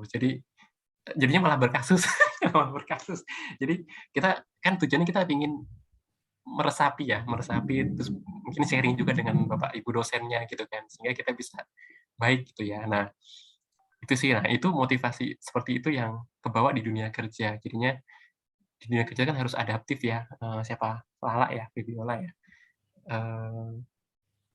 Nah intinya kita harus mendalami apa yang kita cintai gitu ya. Kalau memang teman-teman data informatika ya teman-teman harus syukur-syukur nanti kerjanya ya informatika juga gitu. Pengennya seperti itu. Cuman dulu teman-teman saya juga banyak yang wah masuknya informatika, cuman wah saya pengen jadi teller bank aja deh gitu. Waduh, kok melenceng ya. Karena informatika nggak hanya ngoding ya teman-teman ya. Kalau emang teman-teman informatika nggak seneng ngoding, kan tadi ada database administrator, ada product manager juga, ada apalagi business analyst gitu ya. Terus ada tester, quality assurance gitu. Kalau memang nggak suka coding nggak apa-apa, banyak tempat di informatika yang itu landasannya sebagai anak informatika gitu sih. Jadi semangat aja. Syukur-syukur teman-teman ilmu informatika kerja juga di informatika lah gitu. Ya cuman memang itu tadi ya kata Mas siapa tadi? Samuel yang siapa ya tadi yang nanya jam tidur ya. mau posisi apa aja kalau karena IT itu udah jadi ini teman-teman ya, jadi core of business ya. Jadi bisnis sekarang udah bergantung banget sama IT gitu. Kalau nggak ada IT nggak jalan lah, itu gampangnya gitu. Ya itu, jadi memang kita tuh sebagai garda depan nih sekarang, garda depan di bisnis manapun. Jadinya yang harus konsekuensi yang ada harus kita telan ya. Kadang-kadang ada user, saya kan sebagai BRM tuh kemarin itu saya rencana bawa anak ke rumah sakit, ada vaksinasi. Tapi pulang langsung ditelepon, ada user ngajak meeting. Waduh, ada libur. Ya udah meeting nih di jalan. Sama kayak Pak Thomas tadi di jalan. Ya udah, tapi itu sih. Dibawa enjoy aja. Gitu. Oke, Kak. Siap. Jadi Wahyu Sutanto nih, Kak. Panjang nih, Kak, pertanyaannya. Selamat siang, Kak. Izin bertanya. Untuk berpindah role dalam pekerjaan, misalkan seperti Kakak, yaitu dari IT Database, Administration, lalu ke Head of Business Intelligence Platform, dan Enterprise Service, sampai akhirnya ke Head of IT Business Relationship. Bagi Kakak sendiri, apakah banyak hal baru yang mesti dipelajarin, Kak? Dari pindahnya itu, ada yang perlu dipelajarin lagi nggak, Kak? Apa ada terikat kayak gitu, Kak? Ya, pasti ada ya, Mas. Siapa tadi mau? Mas Wahyu, ya. Pasti ada dah. Oh ya, pindah-pindahnya ini dulu tuh memang saya tuh di Astra ini memang dapat assignment dari atasannya. Oh ya Leo, kamu sekarang jadi ini, kamu sekarang jadi ini tuh saya ikut air mengalir aja memang. Kalau pertanyaannya tadi antara DBA dan Head Business Intelligence pasti ada hubungannya karena BI itu dasarnya adalah database ya kan. Database BI kan cara reportingnya, cara visualisasinya aja gitu. Cuman yang ada hubungannya itu tuh DBA, BI ke BRM itu nggak ada hubungannya. Karena BRM itu bukan teknis ya, Mas Wahyu. Jadi kalau DBA masih teknis, wah kita database query tuning. Terus BI, Head of BI juga kita paling cuma belajar cara manage timnya. Karena kan timnya yang sekarang yang dulu yang query saya, sekarang jadi tim, ada orang gitu, tinggal belajar ngelitnya. Cuman untuk teknologinya sama, paling query visualisasi tinggal pilih pakai Power BI atau pakai MicroStrategy atau pakai Tableau gitu ya. Itu tinggal pilih gitu ya. Cuma kalau BRM yang sama sekali nggak ada hubungannya sama teknis. Jadi tadi di BRM saya belajar mendengarkan orang lain, listening ya, terus belajar empathy, belajar challenge, mengajukan pertanyaan yang efektif gitu ya, sehingga user juga senang gitu, merasa terbantu, menjadi konsultan gitu. Jadi mungkin teknisnya tinggal 30%, 70%-nya udah ngurusin kayak begitu-begituan tuh, ketemu user, ngobrol, ngurusin budget gitu ya, ngitung-ngitung budget. 30%-nya kita harus tahu lah ketika kita deliver ini ke tim project-nya, ke tim developer-nya, kita paling apa sih solusi lu? Gini. Oh, solusinya gini Mas. Oh, solusinya gini tuh. Oh, tahu lah gitu. Jadi dasarnya yang diomongin sama developer itu kita tahu karena kita udah pernah di teknis. Banyak hal baru ya masih banyak. Tapi antara di E sama itu nggak terlalu jauh, cuman ya itu ke BRM yang jomplang. Gak ada teknisnya yang di BRM. Iya. Itu Mas Wahyu ya. Oke, pertanyaan Kak Wahyu udah kejawab nih. Sekarang ada Josensia lagi nih, Kak. Itu sama kayaknya. Oh, iya. Hal yang baru kan? Sama kayak yang tadi saya jawab barusan. Cara yang efektif. Cara mempelajarinya ya gini. Kalau di A1 cara mempelajarinya adalah ditenggelamin, dicelupin. Ini langsung udah desain belajar sendiri gitu. Cuman kadang-kadang kita bisa belajar dari senior ya. Kita ketemu senior yang udah pengalaman di situ. Kita ngobrol gimana sih tips and triknya selama mendapat role tersebut gitu. Itu sih paling enak belajar sama teman atau belajar sama atasan. Syukur-syukur dapat teman dan atasan yang baik yang mau sharing ya. Sehingga kita tinggal sharing, kita tinggal dengerin gitu. Cuma kalau dapat yang nggak baik itu ya, waduh kita harus belajar sendiri benar gitu. Terjun, nanya-nanya sendiri, cari-cari info sendiri. Oke. Ini satu lagi dari Josensia nih, Kak. Ya. Menurut Kakak mengenai prospek kerja di Astra di masa depan, apakah mengalami kenaikan, stagnan, atau penurunan, Kak? Ini apa nih, gaji maksudnya? Mungkin bisa, Kak. Aduh, prospek pekerjaan di Astra. Ngomongin kenaikan, ya kalau gaji pasti naik ya, minimal inflasi tiap bulan tuh ada naik inflasi. Kalau stagnan enggak. Kalau bisnisnya secara bisnis enggak, karena Astra tuh punya 7 lini bisnis teman-teman. Kalau bisa lihat di astra.co.id itu ada 7 lini bisnis. Itu masing-masing saling mengembangkan terus ya. Jadi kayak jualan mobil, terus nanti kan mau ada launching produk yang baru juga gitu-gitu. Itu pasti terus berinovasi. Kalau stagnan sih enggak. Terus kemarin baru beli tambang juga, terus kita juga baru invest di Halodoc sama Sayurbox gitu. Jadi bisnisnya kalau stagnan sih enggak. Penurunan juga semoga enggak ya. Cuma penurunan ya kemarin impact dari COVID-19 ya, karena yang beli mobil sedikit. Terus di bisnis yang lain juga yang kan kita juga ada bisnis properti, Astra Property itu juga yang di rumah sedikit. Ada bisnis pertambangan juga yang nambang sedikit gitu ya. Terus kita ada bisnis di Astra Agro juga yang beli minyak oilnya juga sedikit gitu ya, pasti turun. Tapi tahun ini udah mulai naik lagi, terutama yang otomotif karena dibantu PPNBM 0% itu jadinya naik sih gitu. Tapi kalau penurunan yang gara-gara sesuatu yang di luar, maksudnya dari internal Astra turun itu enggak gitu. Ya begitu kan sudah Astra itu udah 57 2021 64 tahun ya udah mature ya. Untuk perusahaan yang udah 60 tahun ke atas sudah dewasa lah, sudah bisa untuk belajar untuk apa? Angin-anginnya kemana bisa ikut. Angin-anginnya kemana dia bisa ikut lah gitu. Ya. Oke, Kak. Ya. Oke. Ada lagi dari Dewi, Kak. Asal mula pekerjaan apa sih, Kak,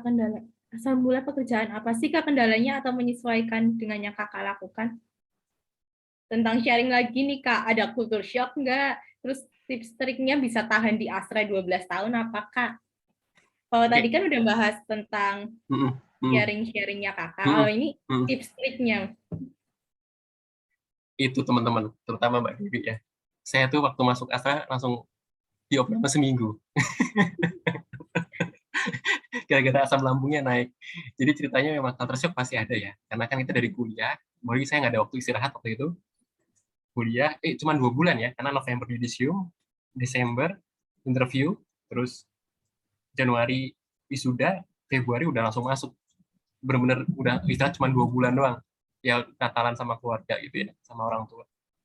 Tapi setelah masuk kaget bener tadi. Jadi ya temu orang-orang yang kalau dulu kan kuliah kan ya kita teman-teman seneng ya, oh main, ini kita main. Kalau ini kan kita ada tanggung jawab. Kalau kita bekerja kita ada tanggung jawab gitu ya. Ya ada, oh kok orang ini kayak gini ya, oh terus ini kok begini, oh kerjaan aku kok, apalagi saya tuh kan mungkin saya culture shock karena saya pinginnya dulu intention saya pengen jadi programmer, tapi saya dapetnya database admin. Itu pengaruh sih, waduh kok aku dapet ini ya, jadi kepikiran jadinya malah kena ke asam lambung, saya langsung diopnam hampir seminggu diopnam. Terus habis itu ya, tapi lama-lama ya wis lah, kita harus ngosongin gelas lagi gitu ya, ketika masuk ke sosmed terus ngosongin gelas lagi, kita harus belajar dari awal lagi, belajar nikmati semuanya. Terus ya culture shock yang lain adalah ya mungkin dulu karena kalau di kampus kan kita membayar untuk kuliah ya, jadi kita ya wis, kalau sekarang kita dibayar, jadi kadang-kadang kalau ya pasti manusia tuh nggak luput dari salah ya teman-teman, pasti, tapi kita harus belajar dari kesalahan itu. Ya kadang-kadang salah, atasan nanya kenapa salah, kadang-kadang ada yang tipikal atasan juga beda-beda ya, ada yang nanya dengan baik, juga ada yang atasan yang memang dia drive-nya kenceng banget, kenapa kok salah, kenapa ini ya, itu juga, itu kan harus teman-teman harus menyesuaikan dan harus bisa menikmati. Tapi kalau emang teman-teman jiwanya entrepreneur ya jadi pengusaha aja, jadi itu juga lebih, itu bagus juga gitu. Sama-sama susah dan gampangnya masing-masing ada susah dan pro konnya ya, gitu. Terus tips petani 12 tahun apa ya? Karena saya biasanya masih banyak mainan. Mungkin kalau saya masih di BA selama 5 tahun saya udah resign ya. Cuman ya karena saya kalau lihat di LinkedIn, teman-teman lihat saya dapat posisi baru, dapat mainan baru, dapat tantangan baru, itu yang membuat saya senang kali ya. Jadi gitu. Jadi nggak bosan gitu. Oh, saya dapat mainan baru nih, dapat tim baru nih, dapat tempat baru nih, saya belajar hal baru nih gitu. Cuma kalau dari awal saya sebagai programming mungkin kejenuhan yang bisa mengakibatkan saya mungkin cari posisi lain atau cari tempat lain. Nah, terus yang kedua, jangan takut untuk diskusi dengan atasan gitu ya, karena atasan juga manusia gitu ya, makannya juga sama nasi. Kalau misalnya dia marahin kita ya nggak apa-apa gitu, kita anggap aja development untuk diri kita gitu ya, proses mendewasakan diri. Cuman kadang-kadang tuh di akhir tahun tuh ada ini teman-teman, ada sesi ketemuan sama atasan. Nah itu bisa kita buat untuk mengutarakan keinginan karir, aspirasinya pengen seperti apa sih gitu. Itu nanti di situ bisa, oh ternyata kamu pengen di sini ya gitu. Nanti dia akan bantu kita untuk mengarahkan ke sana, atau ya dia akan bantu kita untuk kasih posisi baru, cuman dia akan bantu untuk mendevelop kita juga gitu. Jadi enak gitu ya, komunikasi 2 arah itu sih. Jadi 12 tahun itu saya seperti itu. Tiap akhir tahun saya ketemu atasan saya tanya, bapak saya pengennya apa gitu ya, terus saya juga pengennya seperti ini, jadi kayak ngobrol aja gitu, enak sih gitu teman-teman. Baik Kak, ya. Ini ada pertanyaan lagi Kak dari Josensia lagi. 2 pertanyaan tak gabung jadi satu aja ya Kak? Iya, boleh. Selama bekerja di database administration, Kakak pernah dapat laporan penyerangan apa enggak? Terus udah pernah juga belum bakal kerja di Astra, terus ada target-target lainnya enggak Kak? Target perusahaan lain gitu Kak? Oke. Kalau di waktu di BA bukan penyerangan, lebih tepatnya Josensia. Penyerangan oleh teman-teman sendiri, maksudnya gini.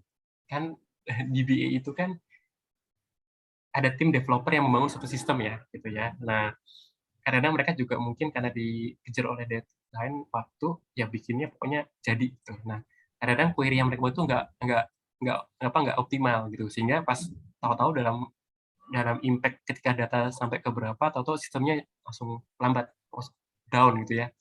Nah itu kan tugasnya di BA.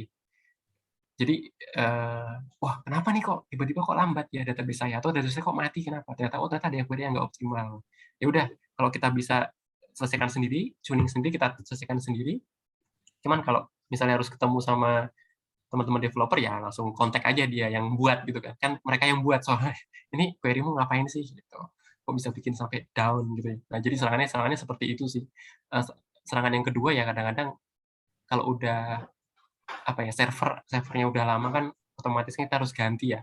Paling itu aja sih. Jadi performanya semakin menurun gara-gara speknya udah jadul lah gitu ya. Kita harus perbaharui.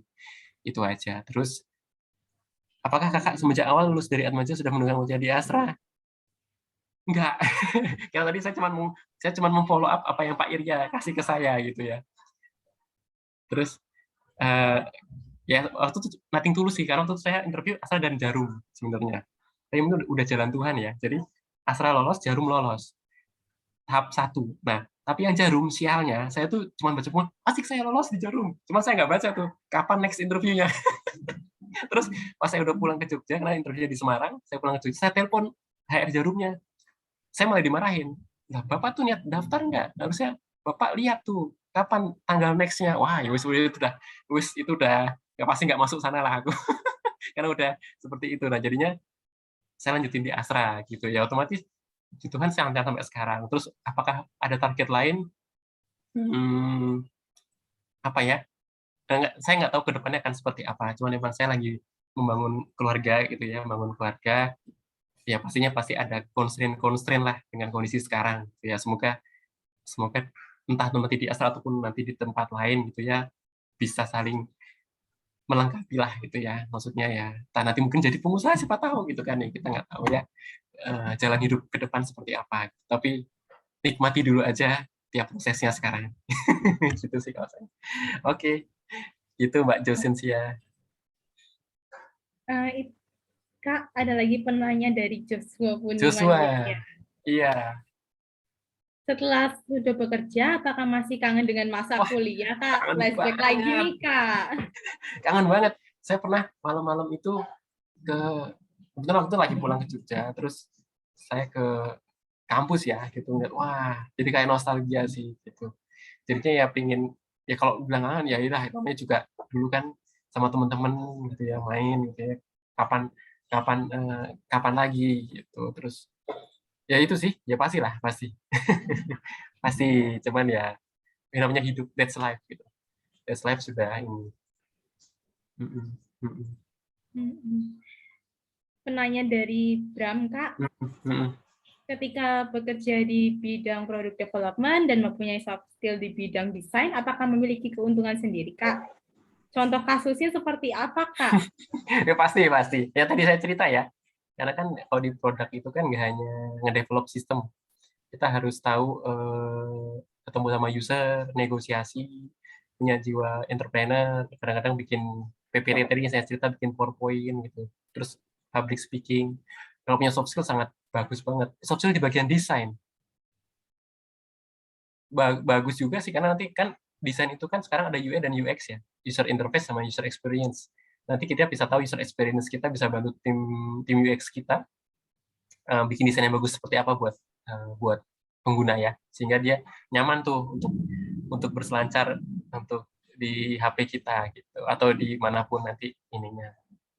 Gitu. Itu Mas, siapa tadi? Mas Kevin. Bram.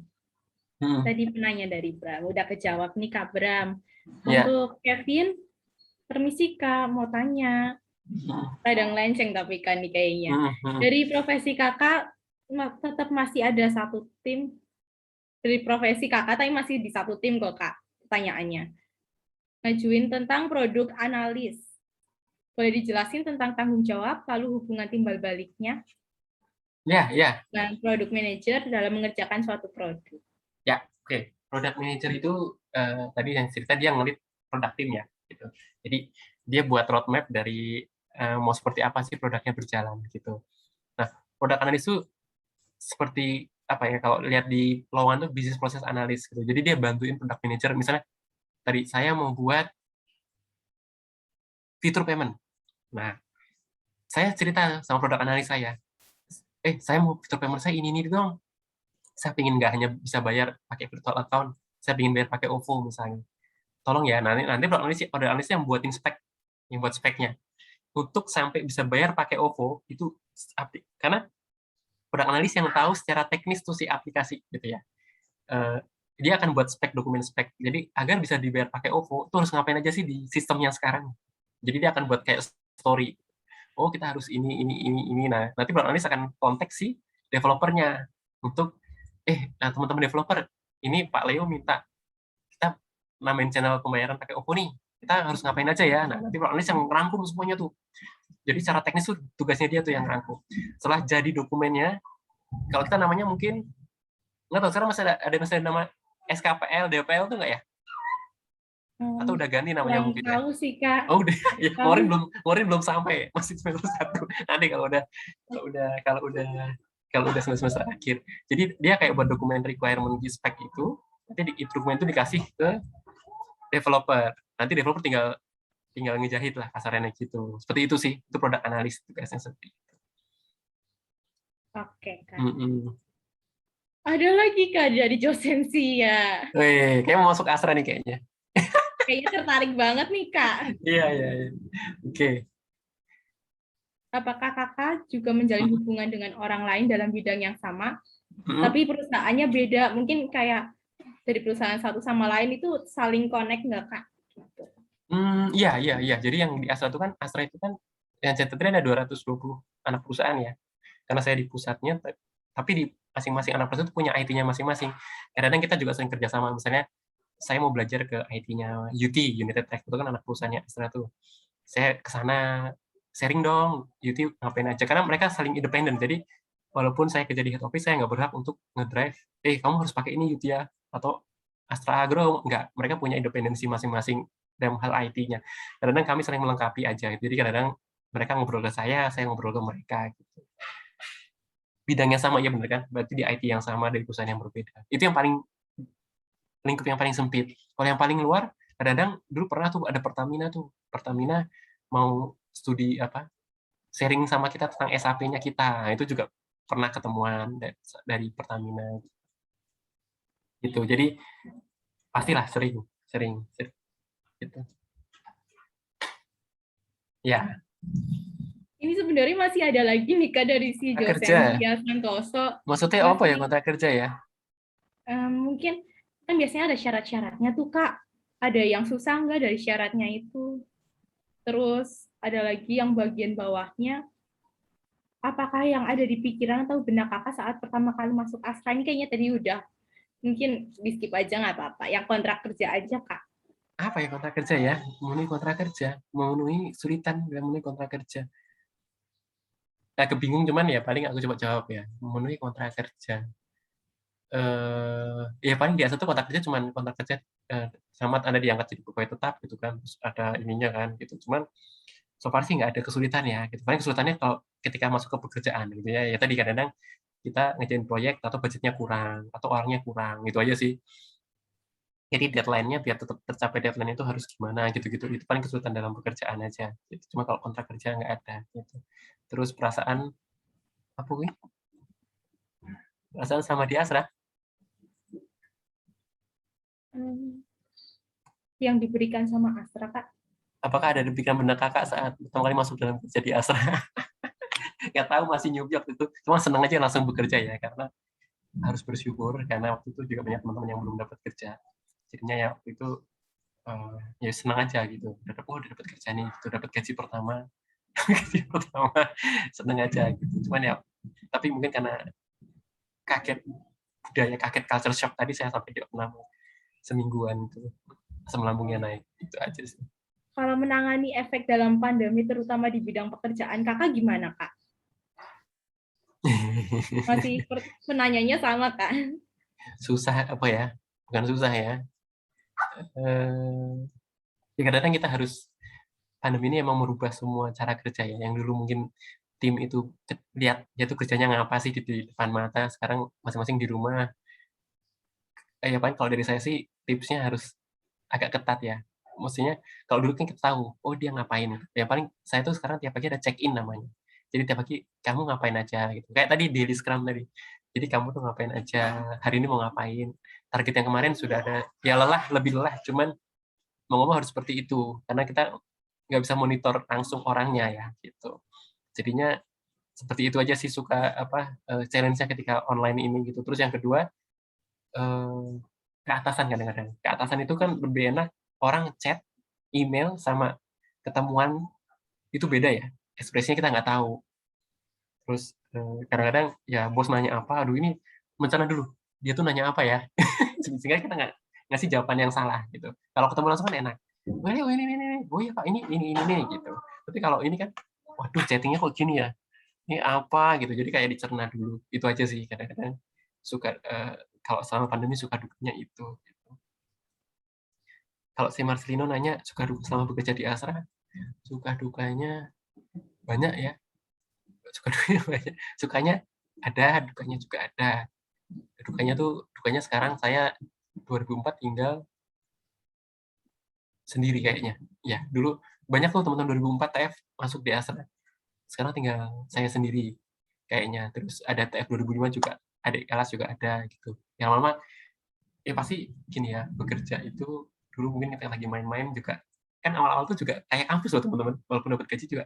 Kan kadang kita teman-teman sepantaran gitu ya. Oh, ayo hari Jumat tuh pasti main yuk, nonton yuk gitu kan. Tapi lama-lama dengan tanggung jawabnya makin besar, makin tanggung jawabnya jadi head, jadi manajer itu udah nggak bisa lagi kadang-kadang seperti itu gitu ya. Jadi ya tanggung jawabnya beda gitu, pikirannya juga berbeda. Jadinya pressure-nya mungkin juga lebih berbeda gitu ya, lebih pusing Mas. Ya lebih pusing ya. Lebih pusing ya. Lalu kan kita sebagai staff ya kita mendeliver sesuatu. Ini kita harus bikin plan kadang-kadang seperti itu sih. Oke, siap Kak. Ini pertanyaan terakhir nih Kak, bener-bener terakhir dari masih ada 13 lagi nih. Terakhir. Dari Jolie, seberapa pentingkah kolaboratif working dalam dunia kerja? Apakah ada rekan kerja Kakak yang sifatnya tidak mau kolaborasi? Bagaimana caranya buat narik dia nih Kak, biar mau ikut kerja bareng di dalam tim itu? Gimana Kak? Mirip tadi ya, mirip siapa tadi yang nanya di awal tadi ya? Jocelyn juga kayaknya. Si Josensia tadi juga yang nanya kayaknya. Ya itu, pertama kita harus penting kolaboratif penting banget. Kita nggak mungkin kerja sendiri, teman-teman. Itulah kenapa itu tadi ya ada role ya, ada job desk ya, ada yang jadi product manager, ada yang jadi developer, ada yang jadi product analyst. Itu masing-masing udah ada porsinya. Karena kecuali kalau kita scope projectnya cuma kayak scope apa ya P3LP kalau sekarang namanya mau program profesional, ya itu kan scope-nya kecil ya teman-teman. Kalau udah kerja kan scope-nya besar, itu nggak mungkin kerjaan sendiri. Bagi kita juga pasti nggak mungkin dapat kerjaan cuma satu, pasti kita kerjaan banyak gitu. Di role kita pasti kita dapat kerjaan banyak, nggak mungkin cuma satu aja, kadang 3, 4, 5 paralel itu. Nah, itu kita butuh kolaborasi kerja dengan teman-teman yang lain gitu ya. Nah, terus ya tadi kita harus, kalau kita sebagai anggota tim ya kita harus kenal juga tim kita seperti apa, leader kita seperti apa. Kalau kita sebagai leader kita harus kenal anggota tim kita seperti apa. Ada yang oh anak-anak ini ternyata anak ini pendiam, anak ini aktif nih gitu. Nah, dengan cara kita tahu seperti itu kita bisa mengorkestrasi timnya lebih enak gitu ya. Nah kalau tadi misalnya ada cara yang tiba-tiba dia menarik diri. Biasanya menarik diri gara-gara dia nggak setuju dengan hasil meeting biasanya, dan dia nggak berani mengungkapkannya. Tadi kalau saya sih tipsnya saya ajak makan siang aja. Kita kasih tahu, oh anak ini ada sesuatu ini. Kita ajak makan siang di kantin atau sore-sore ngobrol sambil makan Indomie gitu. Tadi asal ada Indomie ngobrol. Kenapa? Tadi ada apa? Lu ada masalah nggak gitu? Berdua aja tapi ya, jangan banyak yang lain. Gitu. Oh iya nih Leo, gue ada gini. Yaudah. Besok gue bantu selesaikan deh, misalnya seperti itu. Gitu. Nah, otomatis nanti dia akan masuk kok gitu kan. Karena dia juga pasti butuh kok gitu. Ya kecuali kalau dia ekstrim banget, udah gue nggak mau bantuin lagi di tim Leo, gue mau resign, ya udah itu kan pilihan dia. Cuma kalau memang kan dia kerja juga, dia juga butuh pemasukan kan. Sih ya dengan cara kita pendekatan baik, pasti dia nanti akan masuk lagi ke kolaborasi timnya. Gitu sih Mbak Maureen sama Mbak Jolie. Yang lain? Oh udah dihapus ini, apa lagi nih? Yang lain next time aja deh Kak kalau ada kesempatan lagi. Siap. Bisa di chatting di Instagram atau di WhatsApp. Iya, boleh banget tuh hubungin Kak Tono. Ya, untuk sesi Q&A kita cukupin sampai di sini aja ya. Thank you. Terima kasih Kak Tono atas materi dan juga sharing-sharing yang telah disampaikan. Terima kasih juga nih kita jadi tahu lebih banyak lagi kan Kak. Tadi udah di-sharingin segala macam. Makasih buat jawabannya juga keren banget Kak. Gila. Saya udah pakai baju kampus tuh. Atma Jaya tuh. Atma Jaya. Kalau materinya tahun angkatan berapa Kak? 2004, aku lulus 2008 bareng Thomas itu. Bareng Pak Thomas. Terima kasih Kak. Oke. Iya. Siap. Gimana nih teman-teman, udah paham belum yang dijelasin sama Kak Tono? Nanti kita masih ada sesi-sesi lainnya kok, tenang. Jadi kita di sini tuh harus tetap belajar di perkuliahan, terus kita harus tahu ke depannya itu kita mau jadi apa, kita senangnya di bidang apa, mungkin kita bisa dalemin dari situ. Jadi kita waktu kerja sesuai sama minatnya kita juga kan. Terus buat kita pokoknya semangat terus aja deh. Nah, sekarang udah ada di penghujung acara, sesi terakhir. Ini sekarang sesi terakhir, dipersilakan untuk seluruh peserta mengisi link presensi yang tersedia di kolom chat. Presensi akan ditutup dalam 10 menit. Jam 3 nih, pas banget jam 3. Jadi pastiin kalian ngisi formulir dengan benar dan tepat waktu ya. Baiklah, sekali lagi. Kalau udah sore gini, kangen masa kuliah tadi. Mas siapa tadi? Mas Wahyu ya? Kalau dulu kan kuliah ya, teman-teman ya, kalau sekarang udah, aduh besok Senin ya. Kalau dulu kan kuliah, wah besok Senin, masih semangat gitu. Sekarang kerja, aduh besok Senin. Nah ini nih, kangen masa kuliah kadang-kadang seperti itu nih. Udah minggu sore itu udah, aduh besok Senin ya. Mulai lagi aktivitasnya ya Kak.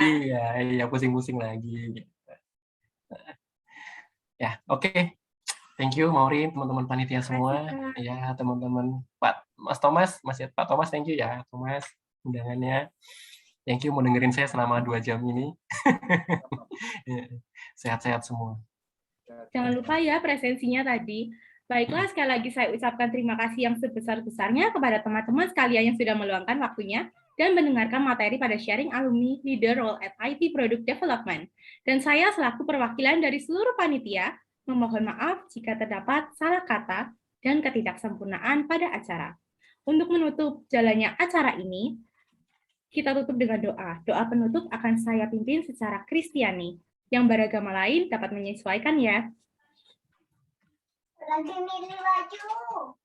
Terima kasih Tuhan Yesus atas segala berkat dan penyertaan yang telah Kau berikan kepada kami ya Bapa. Sehingga pada siang hari ini sharing alumni 1 dapat terlaksana dengan baik. Kiranya semua materi yang disampaikan Kak Tono dapat kami terapkan ya Bapak. Dalam nama Tuhan Yesus kami sudah berdoa dan mengucap syukur. Haleluya. Amin.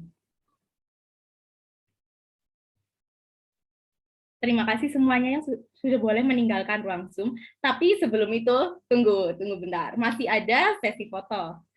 Jadi diharapkan semuanya on cam ya. Nanti kita foto bareng. Kepada panitia SI, mohon bantuannya untuk dapat mendokumentasikan. Ya, silahkan teman-teman peserta bisa bisa on cam terlebih dahulu. Lalu karena di sini ada 4 slide, jadi nanti kita akan dokumentasi 4 kali ya teman-teman. Jadi nanti setelah dokumentasi yang keempat baru selesai. Ini karena sudah cukup banyak yang on cam, akan langsung kita mulai saja dari slide pertama. 1, 2, 3. Lalu untuk yang slide kedua, 1, 2, 3. Slide yang ketiga, 1, 2, 3. Lalu untuk slide yang terakhir, slide yang keempat, 1, 2, 3. Oke, terima kasih banyak teman-teman. Terima kasih semuanya. Kami panitia undur diri. Untuk informasi mengenai sertifikat, kami informasikan melalui sosial media Himaforka. Jadi pantengin terus, jangan sampai lupa. Siang hari makan kuaci, makan bareng sama Ibu Asih. Cukup sekian acara hari ini. Saya ucapkan banyak terima kasih. Sudah diperbolehkan live. Terima kasih. Bye-bye. Terima kasih Kak Tono. Thank you ya semua. Sukses semua. Sehat-sehat ya. Terima kasih.